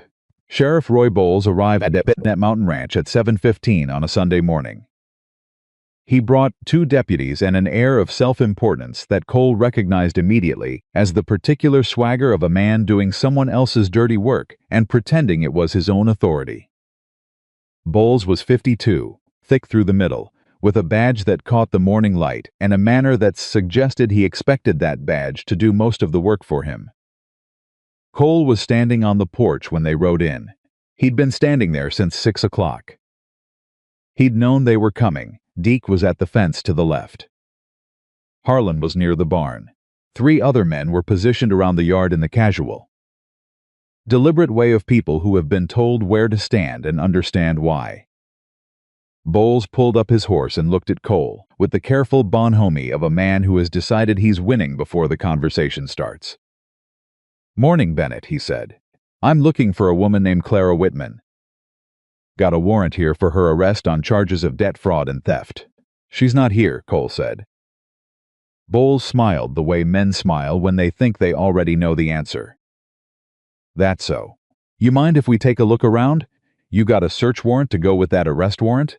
The smile stayed, but something behind it adjusted. I've got cause to believe she's on these premises. Bennett, don't make this complicated. It's not complicated, Cole said. You've got an arrest warrant for a woman who isn't here. You don't have a search warrant. And before you decide to get one, you might want to read this. He came down the porch steps and crossed the yard and handed Bowles a piece of paper. It was the telegram that had arrived at the ranch at 5:30 that morning, relayed up from Millhaven by the night operator who owed Deke a favor from 3 years back. Cole had been awake to receive it. He'd read it once, gone and woken Deke, and then positioned every man on the ranch. Bowles read the telegram. His face did something that Cole watched carefully. The color came up first, then went away, leaving a particular grayish tone that was not healthy. The telegram was from the office of the territorial marshal. It informed the relevant parties that the Bennett Ranch matter was now under active federal investigation, that any interference with witnesses or evidence in the case would constitute obstruction of federal proceedings, and that Sheriff Roy Bowles of Millhaven County was specifically named as a party of interest in the investigation pending review of his relationship with Gerald Carter of the Millhaven Savings and Trust. Specifically named. Bowles read it twice. "Where did this come from?" he said. "Federal Telegraph Office in Helena," Cole said. Bowles looked up. His deputies had not read the telegram. They were watching their boss with the attentiveness of men who are good at reading weather. "This doesn't change the warrant," Bowles said, but his voice had lost something. The volume was the same. The certainty was gone. "A federal obstruction charge changes quite a lot," Cole said. "But that's between you and the marshal's office." He crossed his arms. "You're welcome to wait here for Miss Whitman if you'd like. She'll be back from Helena when she's finished with Investigator Hale. You can serve your warrant then, and Hale will be right there to watch you do it." Silence. A long, specific, informative silence. One of the deputies cleared his throat. The other one looked at his saddle horn. Bowles folded the telegram. Handed it back to Cole. He had the expression of a man making a rapid internal calculation. And the calculation was not going Carter's way. "We'll be in touch." "Bennett," he said. "I look forward to it," Cole said. He watched them ride out. He stood on his own ground and watched them go until they were past the tree line. And then he let out the breath he'd been holding since 6 o'clock. Deke came up beside him. "That was either very brave or very stupid," Deke said. "It was neither," Cole said. "It was Clara's plan. She told me exactly what to do if Bowles showed up before she got back." Deke looked at the tree line where the sheriff's party had disappeared. He shook his head slowly. "That woman," he said. It came out sounding like the beginning of a sentence that didn't need finishing. "Yeah," Cole said. He went inside to wait. Clara came back on Monday afternoon. She came back on a rested horse she'd traded at the Helena livery. Another $40 from the envelope, and she came back with two things she hadn't left with. A written, notarized statement from Garrett Hale confirming the active federal investigation, and a document from the Territorial Commissioner's office invalidating the fraudulent water rights filing. She also came back with something less tangible. She came back differently than she'd left. She had left in urgency, in the dark, running toward something. She came back in the full afternoon light, and the way she rode into the yard told the story to anyone who knew how to read it. Toby saw her first. He was in the corral and he let out a whoop that brought 3 men out of the barn and Cole out of the office. Cole crossed the yard to meet her. He didn't run. He walked fast, the way a man walks when he's been sitting still for 2 days and has no patience left. She dismounted before he reached her. She looked at him. He looked at her. 2 days of waiting and 7 hours of dark riding were in that look. And what came through it was too particular and too personal for either of them to put into words, standing in the yard with 8 men watching. What Cole said was, "You look," Clara said was. Bowles came. "Yesterday morning. Did it work?" "He left without arresting anyone." She closed her eyes for just 1 second. Then opened them. "Good. Hale," Cole said. She opened the saddlebag and handed him the documents. He read the commissioner's invalidation first, then the federal statement. His face as he read was controlled, but his hands weren't. She saw the slight tremor in them. The involuntary response of a body that has been holding tension for a very long time and has just been told it's allowed to stop. "Clara," he said, "just her name, just that." "It's not over," she said. "Hale still has to complete the investigation. Carter still has lawyers. There'll be hearings, but the water rights are invalidated. The loan acceleration is contested with federal backing, and Carter is named in an obstruction inquiry." She paused. "He's not going to be taking this ranch." Cole looked up from the documents. He looked at her the way he looked at very few things completely. "Come inside," he said. "You need to eat." "I need to wash first," she said. "I have 7 hours of road on me. Eat first. Wash after." He turned toward the house. "I've been cooking since Saturday."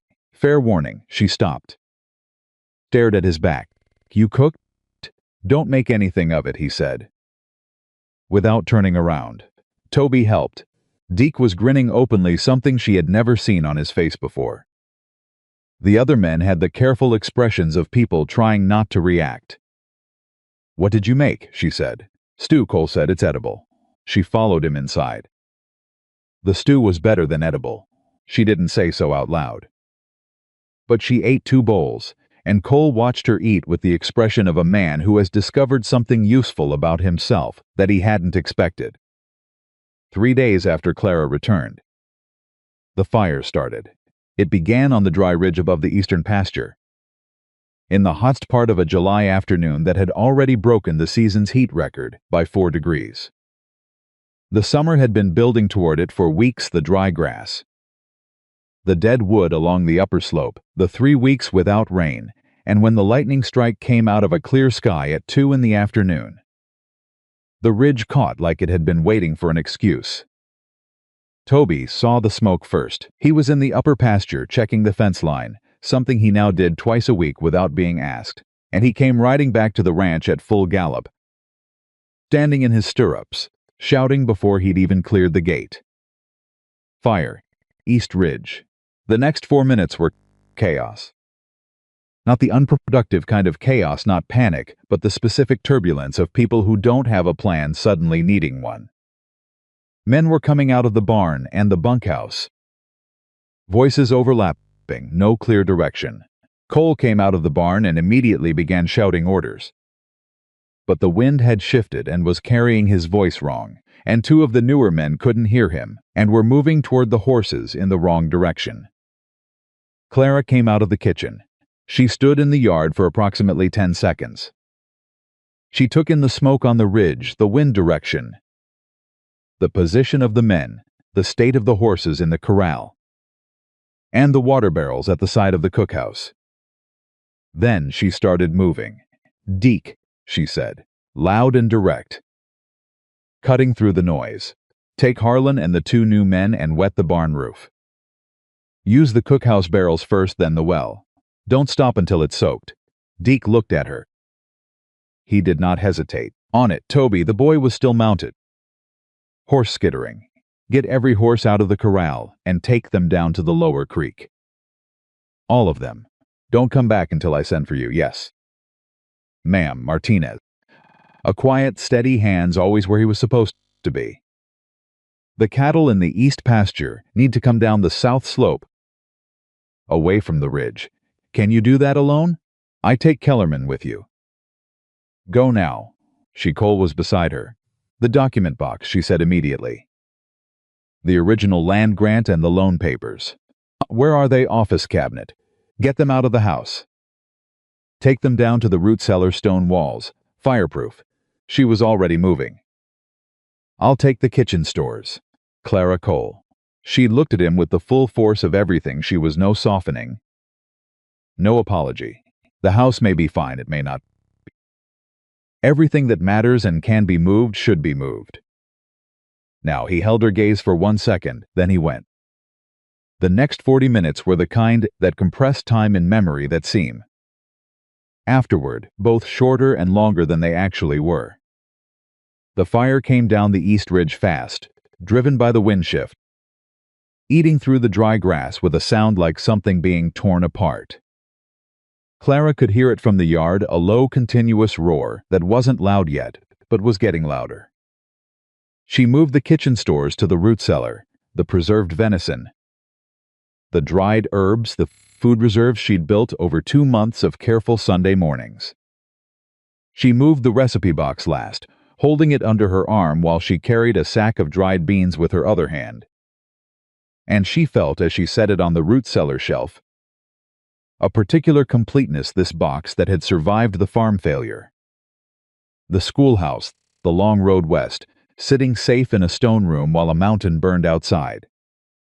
She went back out. The barn roof was wet. Deke had worked fast. The men were creating a break line in the dry grass between the east fence and the buildings, pulling up the desiccated growth by hand and stamping it flat. A rough fire break that might not hold but would slow things. Cole was at the fence line with two men, working the fire break with a tool in each hand. He was moving with the focused physical urgency of a man who has stopped thinking and started doing, which was, Clara had learned, when Cole Bennett was most himself. She went to help, he said when she got close. Don't take the far side, he said. The break needs to extend another 20 feet south, or the wind will carry it around us. He looked at her directly. Far side. Away from the fire line, she to the side. They worked. The fire hit the east fence at 3:15 and started on the dry posts. But the grass on the near side of the break was gone. Stamped and pulled and cleared, and the fire found nothing to carry it forward. It worked along the fence line, burning the posts methodically, and then slowed, then stopped. For a long moment, no one moved. Then Harlan said, I think we've got it. Nobody celebrated.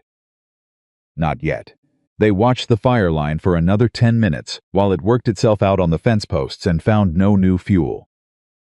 The smoke was still heavy and the air tasted of ash. But the roar was fading. Cole put down his tool. He was black with ash and soot from collar to boot.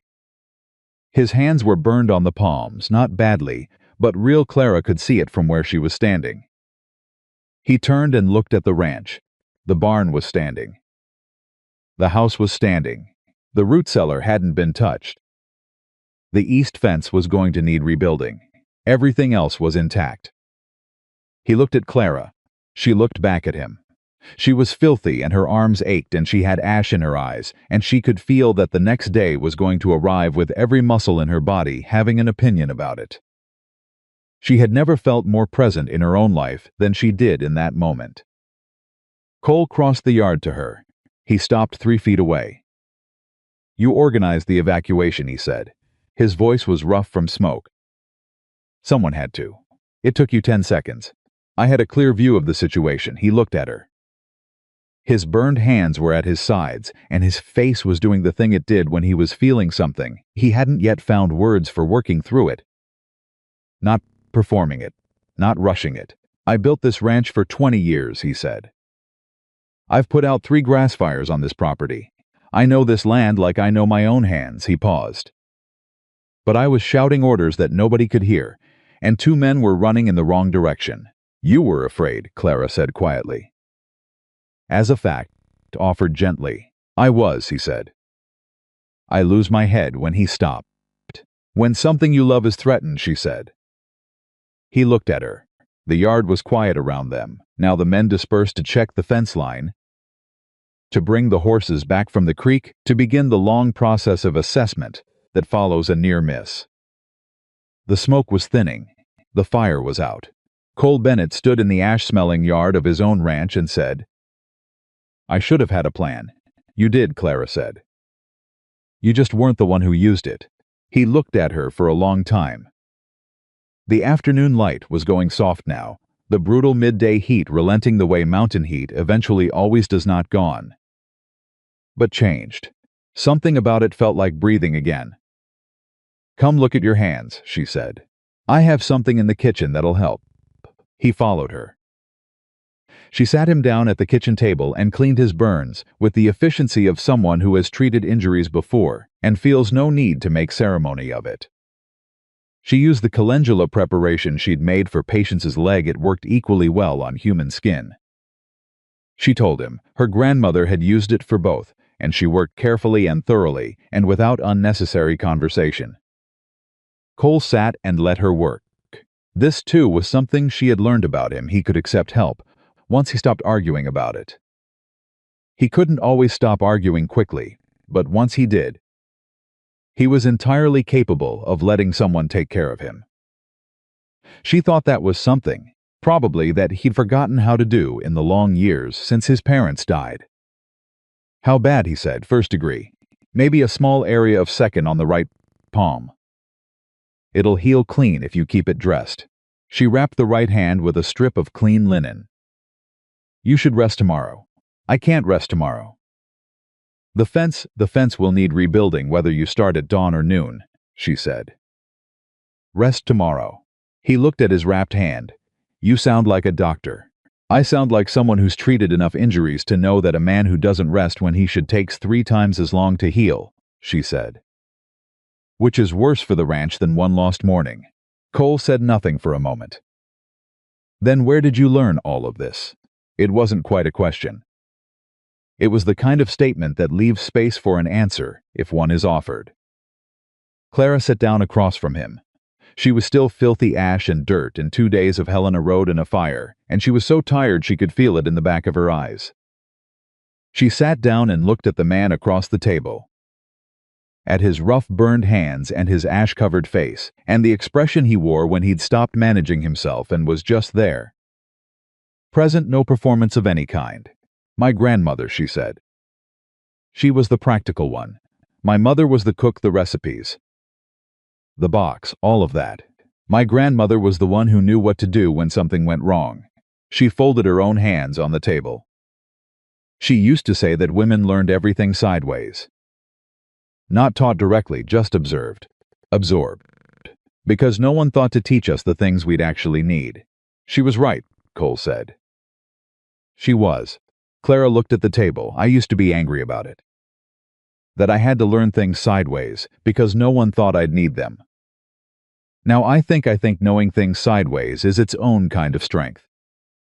You learn them more completely because you had to work to find them. Cole was quiet for a moment.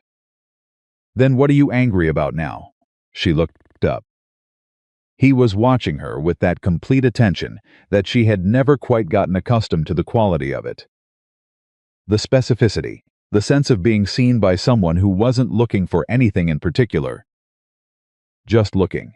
Less than I used to be, she said honestly. Because of this. He gestured slightly, meaning the ranch. Meaning everything. Because of this, she agreed. The kitchen was quiet around them. Outside, the men were returning. Voices carrying across the yard the familiar sounds of the ranch resuming itself. The horses back from the creek, the cattle moving in the south pasture. The ordinary music of a place still standing, Clara, Cole said. She looked at him.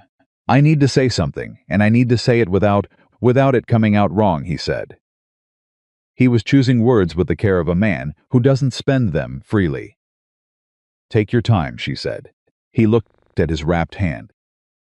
Looked up. When you were in Helena, he said, I didn't sleep more than a few hours. He stopped, started again. I kept thinking about the wagon road. About whether you'd made it down safely. About whether Hale would receive you. About whether another stop. His jaw moved. I've been alone on this ranch for a long time. I made that decision deliberately. I was going to run it alone and die alone on this land, and that was going to be enough. He paused. It was enough, until it wasn't. Clara didn't say anything. I don't know when it stopped being enough, he said. Somewhere around the 3rd week. Maybe the fence line. Maybe the office. He looked at her directly. Maybe the first morning when you walked in here with nothing, and told me you weren't astray. Clara felt something move through her, warm and complicated and old. Like a door she'd closed years ago being opened carefully. From the outside, by someone who understood that doors closed for reasons and was not going to force it. Cole, she said quietly. What are you saying? He looked at her for a long moment. I'm saying I don't want to do this alone anymore, he said. And I'm saying that when I use that word, alone, I know what it means now. It means without you. The kitchen was completely still. Outside, Toby was calling something to Harlan across the yard. The horses were resettling in the corral. Somewhere in the distance, the mountain was continuing its indifferent mountain business. Wholly unconcerned with the 2 people sitting at a kitchen table in the ash-smelling remains of an almost disaster. Clara looked at the man across from her. She looked at his hands, rough, burned, wrapped in linen she'd tied herself. She looked at his face, which was not hiding anything at the moment, which was the rarest and most significant thing about it. She had come here with 1 suitcase and a wooden box, and a debt she hadn't created, and a determination she'd been building since she was 23 years old. She had not come here looking for this, but here it was. I'm not going anywhere, she said. Cole let out a breath. Very slow. Good, he said. He didn't reach across the table. He didn't move closer. He was a man who understood that something important had just been said, and that it didn't need to be immediately followed by anything else.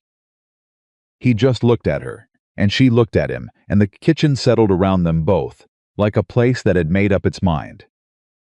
Garrett Hale arrived on a Wednesday, 4 days after the fire. He came up the mountain road in a government conveyance, 2 men with him. Official and quiet, and Cole met him in the yard. The fence on the east line was already half rebuilt. The garden had survived the fire entirely. Patience, the mare, was healed completely. No trace of the wound left. Hale shook Cole's hand. He looked around the ranch with the careful eyes of a man who assesses things for a living. Bennett Mountain Ranch, he said. Been hearing a lot about this place, I imagine, Cole said. Kitchen, Cole said, where she usually is. Hale nodded. I'd like to speak with you both together, and then I have some information about Gerald Carter that you'll want to hear. They went inside. Clara was at the stove. She turned when they came in. And when she saw Hale, she read his face the same way she read everyone's face: fast. Thorough, nothing missed. She saw what was there. She set down her spoon. Tell us, she said. Hale sat down at the kitchen table. Cole sat beside him. Clara stayed standing because she needed to be able to move while she listened. Gerald Carter was taken into federal custody this morning in Helena, Hale said. He was informed of the investigation 2 days ago and attempted to leave the territory. The marshal's office had been expecting exactly that. He paused. We found in his personal records documentation of 7 other land and water rights frauds across 3 counties over the past 11 years. Your situation, Mr. Bennett, is not an isolated incident. It's a pattern. Cole sat very still. 7, he said. That we can document so far. There may be more. Hale set his hands on the table. The loan against your ranch, the entire note, is being reviewed by the territorial court. Given the fraudulent acceleration and the manufactured title defect, the court's initial assessment is that the original loan agreement has been materially compromised by Carter's actions. You may be looking at a significantly restructured obligation. Restructured how? Cole said.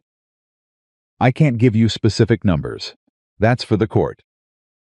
But I can tell you that when a lender commits fraud in the administration of a loan, the courts in this territory have the authority to void the penalty, interest, and fees that accrued during the fraudulent period. Hale looked at him steadily. This is good news, Bennett. Cole put his right hand, his wrapped, burned right hand, flat on the table. He pressed it down. He was not a man who showed emotion at full volume. But something was working through him that he couldn't entirely contain. And the hand on the table was how it came out. And the water rights? Clara said. The fraudulent filing is void. Your original riparian rights are fully reinstated. The mining company that Carter had a private arrangement with has been notified. Hale glanced at her. They're looking for alternative water sources. Your creek is not available to them. Clara absorbed this.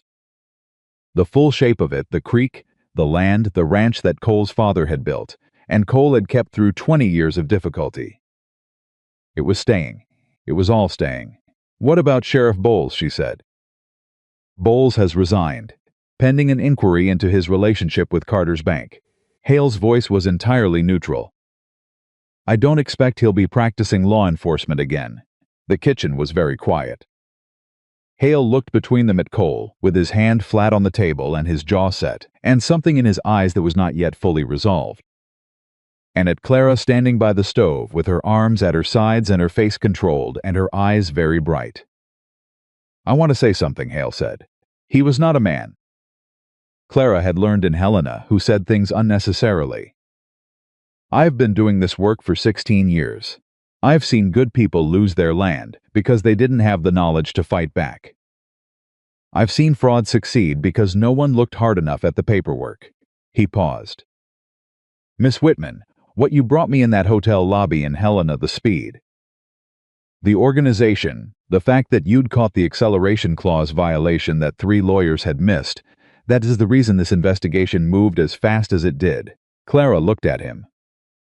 She said nothing. You did this, Hale said simply. Both of you. But you started it, he stood. Shook Cole's hand. Shook Clara's hand. Gathered his papers. I'll need formal statements from both of you next week, he said. In writing, witnessed. My office will send the forms. We'll have them ready, Clara said. He left. Cole and Clara stood in the kitchen after the sound of the government conveyance had faded down the mountain road. And the silence around them was the particular silence of a thing that has been fought for, and one not quiet exactly, but settled, earned. Cole looked at her. You know what you've done, he said. I know what we've done, she said. He almost smiled. Not quite, but the place where a smile lived on his face moved. Supper, he said. In an hour, she said. He went out to tell the men. That evening at the supper table, something happened that had not happened at Bennett Mountain Ranch in a very long time. Everyone was talking at the same time, not arguing. Talking. Deke was in the middle of the best story he'd told in 3 years, about a poker game in Cheyenne in 1879 that involved a stolen horse and a federal judge and a quantity of questionable whiskey. And 2 of the younger men were competing to tell their version of the fire. And Toby was explaining to Harlan something about the horses that Harlan had apparently gotten wrong. And the whole table was alive with noise and laughter, and the kind of energy that only exists in a place where people feel safe. Clara sat at her end of the table and ate her supper, and listened to all of it. Cole sat at his end and caught her eye across the length of the table. He looked at her with an expression she now knew completely, the specific expression of Cole Bennett when he was feeling something he had no words for and was not going to try. She looked back at him with an expression she hoped said what she meant. I see it. I feel it too. Deke reached the punchline of his poker story. The table erupted, and Bennett Mountain Ranch, on a July evening in the summer of 1884. With the east fence half built, and the garden growing, and the fire line a new scar across the hillside, and the debt already loosening its grip, sounded exactly like what it was becoming, a home. Not the home anyone had planned. Not the home that comes from being born into the right family, or marrying the right name, or arriving with the right amount of money. The home that's built from scratch, from the ground up. From the particular kind of stubbornness that refuses to let good things stay broken. Clara Whitman listened to it and let it settle in her chest and thought that she had ridden a very long road to get here. She was done running. She was exactly where she was supposed to be. The court documents arrived on a Thursday morning in the first week of August. Silas brought them up with a supply wagon, packed carefully in an oilskin envelope that someone in the territorial court's office had thought to seal against weather. Cole took the envelope from Silas's hands and stood in the yard and did not open it immediately. He turned it over once, looked at the official stamp on the front. Clara came out of the kitchen and saw his face. She dried her hands on her apron and crossed the yard to him. Open it, she said. He opened it. He read the first page. Then handed it to her without speaking. She read it. The territorial court had reviewed the Bennett Ranch loan in full. Given the fraudulent acceleration, the manufactured title defect, and the documented pattern of Gerald Carter's predatory lending practices across the territory, the court had voided all penalty interest and fees accruing from the point Carter initiated the fraudulent water rights filing. The restructured outstanding balance was 43% of the original accelerated amount. A payment schedule had been proposed that extended over 4 years at the original interest rate. 43%. Manageable. Clara read it twice. She read the number 3 times. She handed it back to Cole. He was looking at the mountain above the east pasture at the burn scar that was already beginning to show the first thin green of regrowth, pushing up through the ash. He was looking at his land the way a man looks at something he has just been told he gets to keep. Cole, she said. He turned. His eyes were doing what his face wouldn't. She had learned to read the difference by now, had learned that Cole Bennett carried his feelings the way the mountain carried its weather, mostly internal, showing at the edges. We need to celebrate, she said. Tonight. I'm making a real supper. Tell the men. He looked at her. Then he said, what do you need from the supply order? Everything Silas brought and then some. She was already turning back to the kitchen. And Cole. Yeah, you're allowed to be happy about this, she said. You don't have to manage it into something smaller. He stood in the yard for a moment after she went inside. Then he went to tell the men.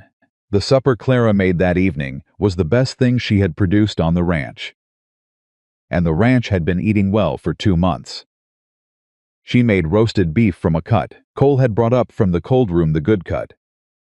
The one saved for important occasions that had not arrived yet, but which she had been watching and waiting for. She made gravy from the drippings and the wild herbs she'd been drying since June. She made cornbread in 3 cast-iron skillets simultaneously, which required a relationship with the uneven stove that she had spent 8 weeks developing. She made a dish of roasted root vegetables from the garden, carrots and turnips and the first of the potatoes, which had come in early and fat in the late July heat. She made dried apple preserves from a jar she'd been saving. Toby came into the kitchen at 5 o'clock and stood in the doorway with his too big hat in his hands.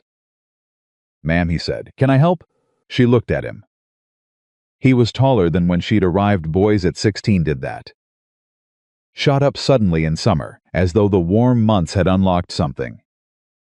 His face had changed, too, incrementally, in the way that faces change when confidence moves in. Set the table, she said. Use the good plates. There are good plates? Top shelf of the cabinet by the window. They haven't been used since I got here. She turned back to the stove. Use them tonight. Toby found the plates. They were white with a blue rim. Plain and good, the kind of dishes that had probably come up the mountain in the first wagon and been put away carefully and then forgotten under the weight of too many difficult years. He set them out one by one. Clara watched from the corner of her eye. She thought about what Deke had said 3 weeks ago, that the boy had a gift with animals that nobody acknowledged. She thought about how Toby checked on patients every morning before anyone else was awake, and how the mare had healed under his hands as much as from the poultice. Toby, she said, ma'am, what do you want to do with your life? After ranching, if you had the choice of anything, he stopped with a plate in his hands. Thought about it with the seriousness she'd come to expect from him. I'd want to work with horses, he said. Train them. Not just ranch work. Proper training, he paused. There's a man in Helena. I read about him in a paper. He trains horses for the cavalry. He started when he was my age. Have you told Cole, she said. No, why not? Another pause, longer this time. I didn't think someone like me got to say things like that out loud. Clara set down her spoon. She turned fully toward him.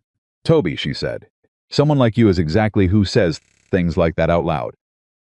You've been caring for these horses better than anyone on this ranch since before I arrived. You have a real skill. That's not an accident, and it's not small. She held his gaze. Tell Cole. At supper. Toby looked at the plate in his hands. What if he needs me here, he said. Let him answer that, she said. Don't make the decision for him. She turned back to the stove. Toby finished setting the table. The supper table that evening seated 11 people, which was one more than usual. The extra person was Evelyn Carter.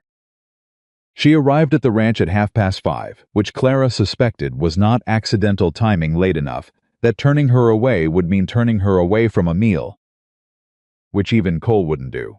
She came alone on horseback, and she came with an expression that Clara had last seen on her face outside the hotel in Millhaven, stripped of its practiced pleasantness, showing something actual underneath.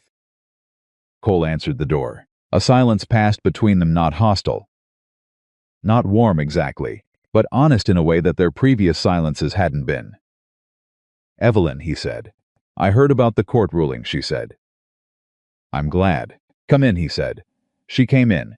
She sat at the table with 9 ranch hands and a boy with a too big hat and ate cornbread from a good plate with a blue rim. And she did not perform anything for anyone's benefit.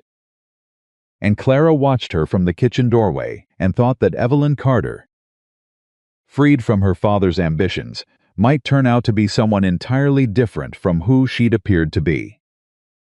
Deke told his poker story again at the insistence of the 2 youngest men who hadn't heard the original version.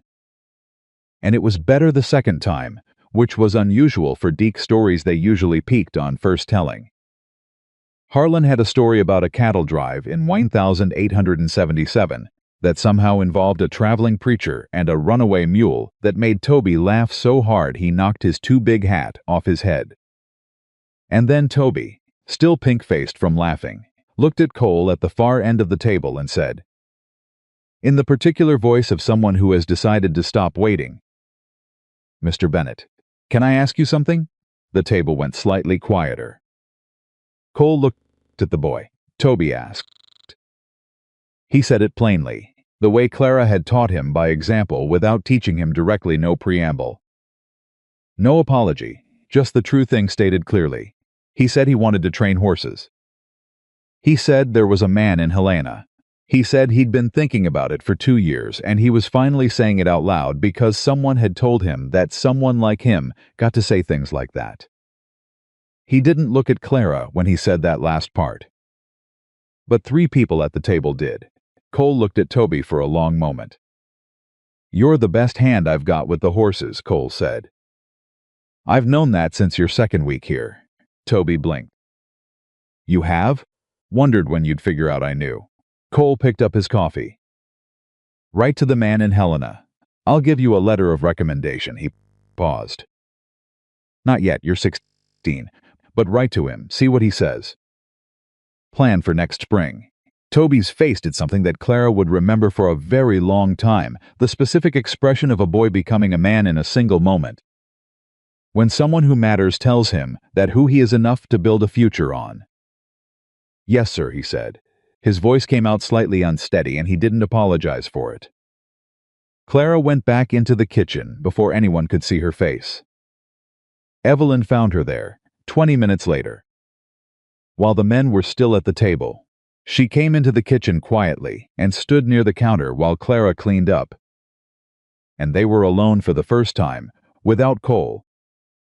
Without the social structure that had always organized their previous conversations. "I owe you an apology," Evelyn said. Clara kept her hands in the wash water. "You warned us. That counts for something. It doesn't undo what I said the first time I came here," Evelyn said. "About borrowed soil." She paused. "It was cruel." "I knew it was cruel when I said it. I said it anyway." Clara looked at her. Evelyn Carter without her father's ambitions, without her mother's social calculations, without the architecture of advantage that had framed every interaction they'd had before was. Clara could see genuinely young, 24 years old and uncertain in the way that people become uncertain when the structures they've been leaning on are suddenly absent. "Why did you warn us?" Clara said. "When it cost you something with your father." Evelyn was quiet for a moment. "Because I have watched my father take things from people my entire life," she said. "And I have told myself it was business. It was legal. It was how things worked." She looked down at her hands. "And then I watched you come here with 1 bag and change everything in 2 months. And I understood what it actually cost the people he took from. Because I could see what it would have cost if he'd succeeded." She met Clara's eyes. "I'm sorry, for my part in it, whatever my part was." Clara looked at her for a long moment. "Evelyn," she said, "what are you going to do now? Your father's gone to prison. The bank will be in receivership. Your situation has changed considerably." Evelyn almost smiled. It was a different smile from any she'd worn before, smaller. "Not performed. I have the house. A small income from my mother's estate that my father couldn't touch. And apparently," she paused, "apparently I'm rather good at accounting. My father taught me to read his ledgers. I didn't know that was unusual until I mentioned it to someone recently. Clara thought of the ledger she'd read 2 months ago, of how long it had taken anyone to offer to help with the numbers.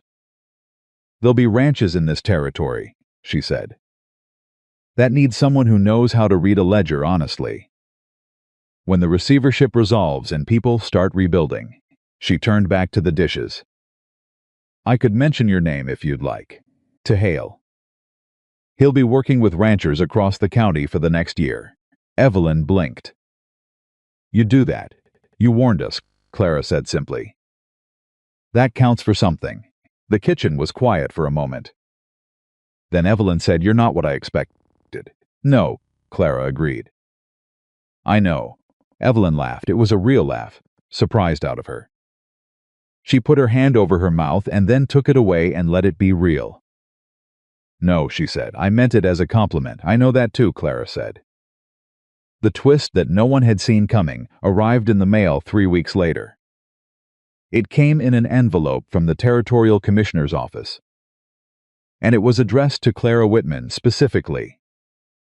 Not to Cole Bennett, not to the ranch. Her name on the front in the Commissioner's secretary's handwriting.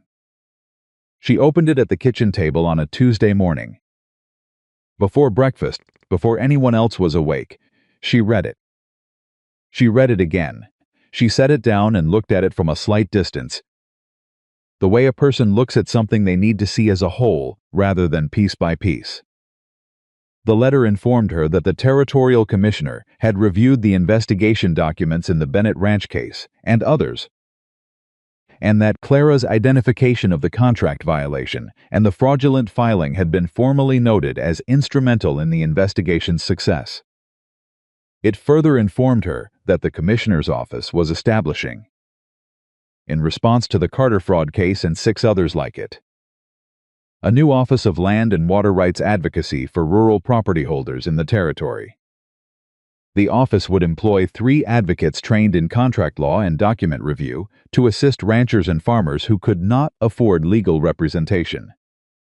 The commissioner was inviting Clara Whitman to apply for one of the 3 advocate positions. It came with a salary figure. It came with the name of a law professor at the university in Helena, who would provide 6 months of accelerated training. It came with a formal acknowledgement that her work on the Bennett case had demonstrated exactly the skills the position required. Clara sat at the kitchen table for a long time.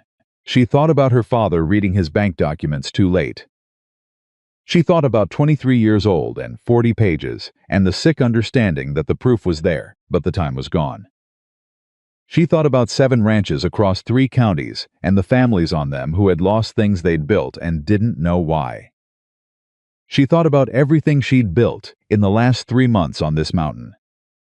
She was still sitting there when Cole came into the kitchen. He took one look at her face and stopped. "What happened?" he said.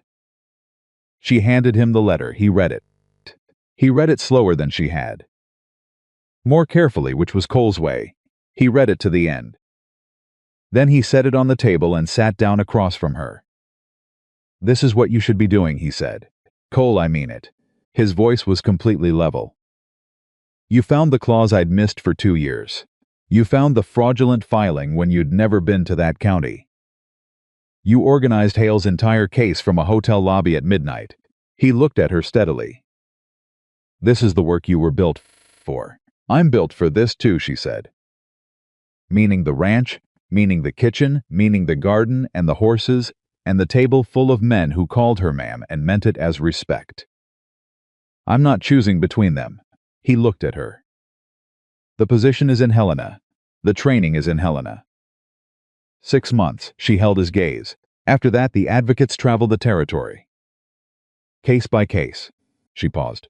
"It doesn't have a fixed location." The kitchen was very quiet. Cole looked at his hands on the table. His right palm was healed. Now she had changed the dressing every day for 2 weeks until the new skin was clean and whole. He looked at it, the way he sometimes looked at things that had been damaged and come back. "Are you asking me something?" he said. "I'm telling you something," she said. "I'm telling you that I found something that matters, and I intend to do it. And I'm asking whether," she stopped, "found the right words."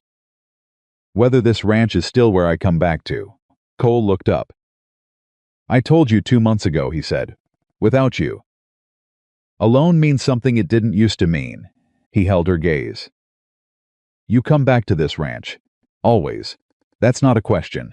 Clara felt something settle in her, deep and solid and permanent. The way something settles when it has finally found the right ground. All right, she said. All right, he said. He picked up the letter and read it one more time. You'll need to go to Helena, he said, for the application. Next week, she said. I want to finish the fall preservation first. The pantry needs to be set for winter before I leave. The pantry has been set for winter since July, he said. You know that. She almost smiled. It doesn't hurt to check. He looked at her with the expression she had learned completely by now, the specific expression of Cole Bennett in the presence of something that kept outpacing his expectations. Clara, he said. What? Start the application today. She started it that afternoon. She submitted the application on a Friday and received a response the following Wednesday. Which was, as Hale had mentioned when she'd told him about it, unusually fast even for the commissioner's office. She was accepted. Cole read the acceptance letter in the office. Standing up, which was not his habit, he read it and then handed it back to her without speaking, which was also sometimes his habit when something hit him harder than he expected. October, she said. Training begins the first week of October. That's 8 weeks, he said. 8 weeks, she agreed. He looked at the letter. Looked at her. I need to ask you something, he said. Ask. He crossed his arms, uncrossed them, put his hands on the desk instead. She had learned that this particular sequence of movements meant he was about to say something he had been thinking about for longer than this conversation. Clara Whitman, he said. You came here in June with a suitcase and a recipe box, and you pulled my ranch back from the edge, and you found the fraud that should have taken everything I own, and you organized a fire evacuation in 10 seconds and you rode. 7 hours in the dark to save this land, he paused. And in 8 weeks you're going to go to Helena and learn to do the same thing for every other ranch in this territory that has no one to fight for it. Yes, she said quietly. I want to ask you to marry me, he said. I want to ask you while you're still here so that it's clear before you go. Before you start the work, before any of that this is what I'm asking. Not because you're leaving. Not because I'm afraid you won't come back. Because it's what I should have started working toward 3 weeks after you arrived. The office was very still. Clara looked at Cole Bennett, at his rough hands flat on the desk. At his face that was completely open in the specific way it got when he'd stopped managing himself and was just standing in a thing honestly. She thought about the wagon road, about the dust, about him standing at the fence with his arms crossed saying, I don't need another problem on this ranch. She thought about page 31 of a loan document. About Patience's leg, about the kitchen garden in the August heat. Full and green and proof that neglected things could come back. She thought about her father, and Ohio, and the road west, and everything she'd learned sideways because nobody had thought to teach her directly. She thought about 8 weeks in Helena and 3 counties of ranchers who didn't know yet that someone was coming who would read their documents and find the thing that shouldn't be there and refuse to let them lose what they'd built. She thought about coming back to this mountain every time. Yes, she said. Cole Bennett, yes. He let out a breath so long and slow it was almost everything he couldn't say. Then he reached across the desk and took her hand, the right hand, the healed one, and held it in both of his, in the particular way of a man who has held everything alone for so long that holding something with someone else feels like learning a new language in a word he already knows. I'll need a ring, he said. I'll have to get to Millhaven. You have time, she said. I do, he said. We have time. The news moved through the ranch the way the good news always moved, faster than anyone planned, and with better results. Deke heard it first, which was not accidental, because Cole told him directly. Man to man, the way he would have told a brother if he'd had one left. Deke shook Cole's hand with both of his and said, Took you long enough. which was the highest form of emotional expressiveness in Deke Calloway's vocabulary. And Cole accepted it in the spirit it was given. Toby heard it from Harlan and came to find Clara in the garden immediately. "Is it true?" he said. "It's true," she said. He stood for a moment with the expression of someone doing internal arithmetic about what this meant for various things he cared about. "You're still going to Helena," he said. "For the training. October," she said. 6 months. And then you come back. And then I come back, she said. And I travel the territory for the advocate work. And I come back between cases, and this is my home." Toby nodded slowly. "Good," he said. It came out exactly the way Cole said it, one word. Complete, no qualification needed. She looked at the boy, at his too big hat, and his new confidence, and the letter he was going to write to the horse trainer in Helena in the spring. "Toby," she said, "when I'm in Helena for training, I'll ask around about the cavalry trainer. See if there's someone who can make an introduction directly." His face did the thing it had done at the supper table. She was ready for it this time. "You don't have to," he started.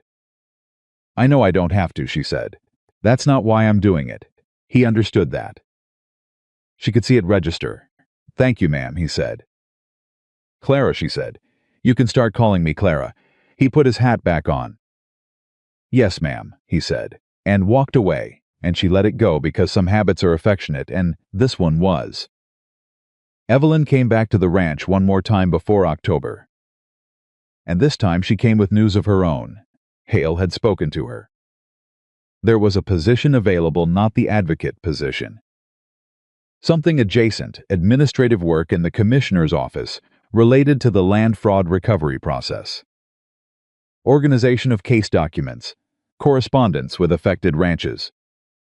Work that required someone who understood how banking records were organized and how to read them honestly.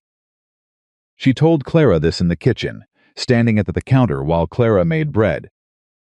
And her voice had the particular quality of someone describing something they haven't yet let themselves fully want. "Take it," Clara said. Evelyn started. Stopped. Started again. "My mother's friends think I should go back east. Until things settle," Clara said. Evelyn was quiet for a moment. "I think I've spent my whole life being positioned for other people's plans," she said. "And I think this is mine. If I want it." "Yes," Evelyn said. Simply, plainly, the way people say things when they've stopped dressing them up. "Then take it," Clara said again, "and stop asking everyone else's permission." Evelyn looked at her. Then she did something Clara had not expected. She reached out and briefly, firmly, pressed Clara's flour-dusted hand with her own. "Thank you," she said, "for everything." Clara pressed back. "Same," she said. The morning Clara left for Helena was the second week of October. And the mountain had turned. The summer heat had given way to the particular clarity of a Montana fall, the air gone sharp and precise. The kind of air that makes everything feel more itself. The garden had been put to bed for winter, the last of the harvest stored. Patience was in the corral, moving freely, no trace of the wound. The east fence was rebuilt solid and new, the raw wood still pale against the old. The ranch looked like a place that had been through something and come out the other side knowing what it was. Cole walked her to her horse. She had her suitcase. She had her recipe box. She also had a leather satchel of law books that Hale had sent ahead of the training. And a new notebook, and the address of her lodgings in Helena, and 6 months of work in front of her that she was ready for, in a way she had never been ready for anything before. Cole tied the satchel to the saddle. He did it carefully. The way he did things that mattered. Then he turned and looked at her. She looked back at him. All of it was in that look: the wagon road and the dust, and 30 pages of fraudulent documents, and a kitchen garden, and 7 hours of dark riding, and a fire and a supper table full of noise, and a letter from the commissioner's office, and a ring that was now on her finger. Plain gold, bought in Millhaven. Exactly right, 6 months, he said. 6 months, she said. And then I'm back. And then you travel for cases. And then I come back from that. And then again, she said. Cole, I come back. That's what I do. He looked at her. The morning light was doing what morning light did, coming in low and gold, making everything more present, more exactly what it was. I know, he said. I know you do. He touched the brim of his hat. She mounted. She looked at the ranch from the saddle, at the barn, and the house, and the garden, the rebuilt fence, and the horses in the corral, and Deke, standing near the water trough, pretending not to watch. And Toby at the corral fence, not pretending at all. She looked at Cole. Breakfast will be in the warming oven, she said. I made it before dawn. There's enough for 3 days if they don't eat foolishly. His mouth moved. Of course there is. And Patience needs her morning walk. Toby knows, but remind him. Clara. And the supply order for November needs to go out by the 23rd, or they won't have it up the mountain before the first snow, Clara. He said her name the way he always said it, when he meant it as the whole sentence. She stopped. Go, he said. We'll be here when you get back. She looked at him one more time. Then she rode. She rode down the mountain road, the morning air cold and clear and full of everything the season was becoming. And she did not look back because she didn't need to. Not because she didn't want to. Because she knew with the absolute certainty of a woman who has learned to trust what she has built, knows it in her hands and her chest, and the very specific weight of a ring on her finger and a law book in her satchel, that when she looked at that mountain again, it would still be there. It would always be there. She had built something real on that mountain, not just the garden or the savings or the legal case that had saved the land.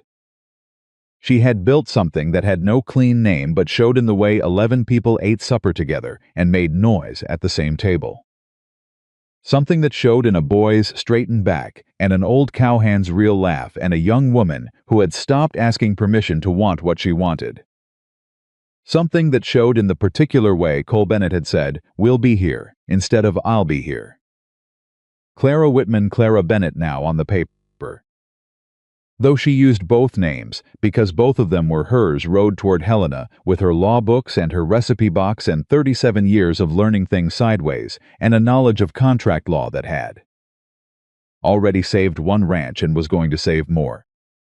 She was not the woman who had stepped off the wagon into the dust of Bennett Mountain Ranch in June, carrying nothing, believing that enough hard work could make a place for her somewhere in the world.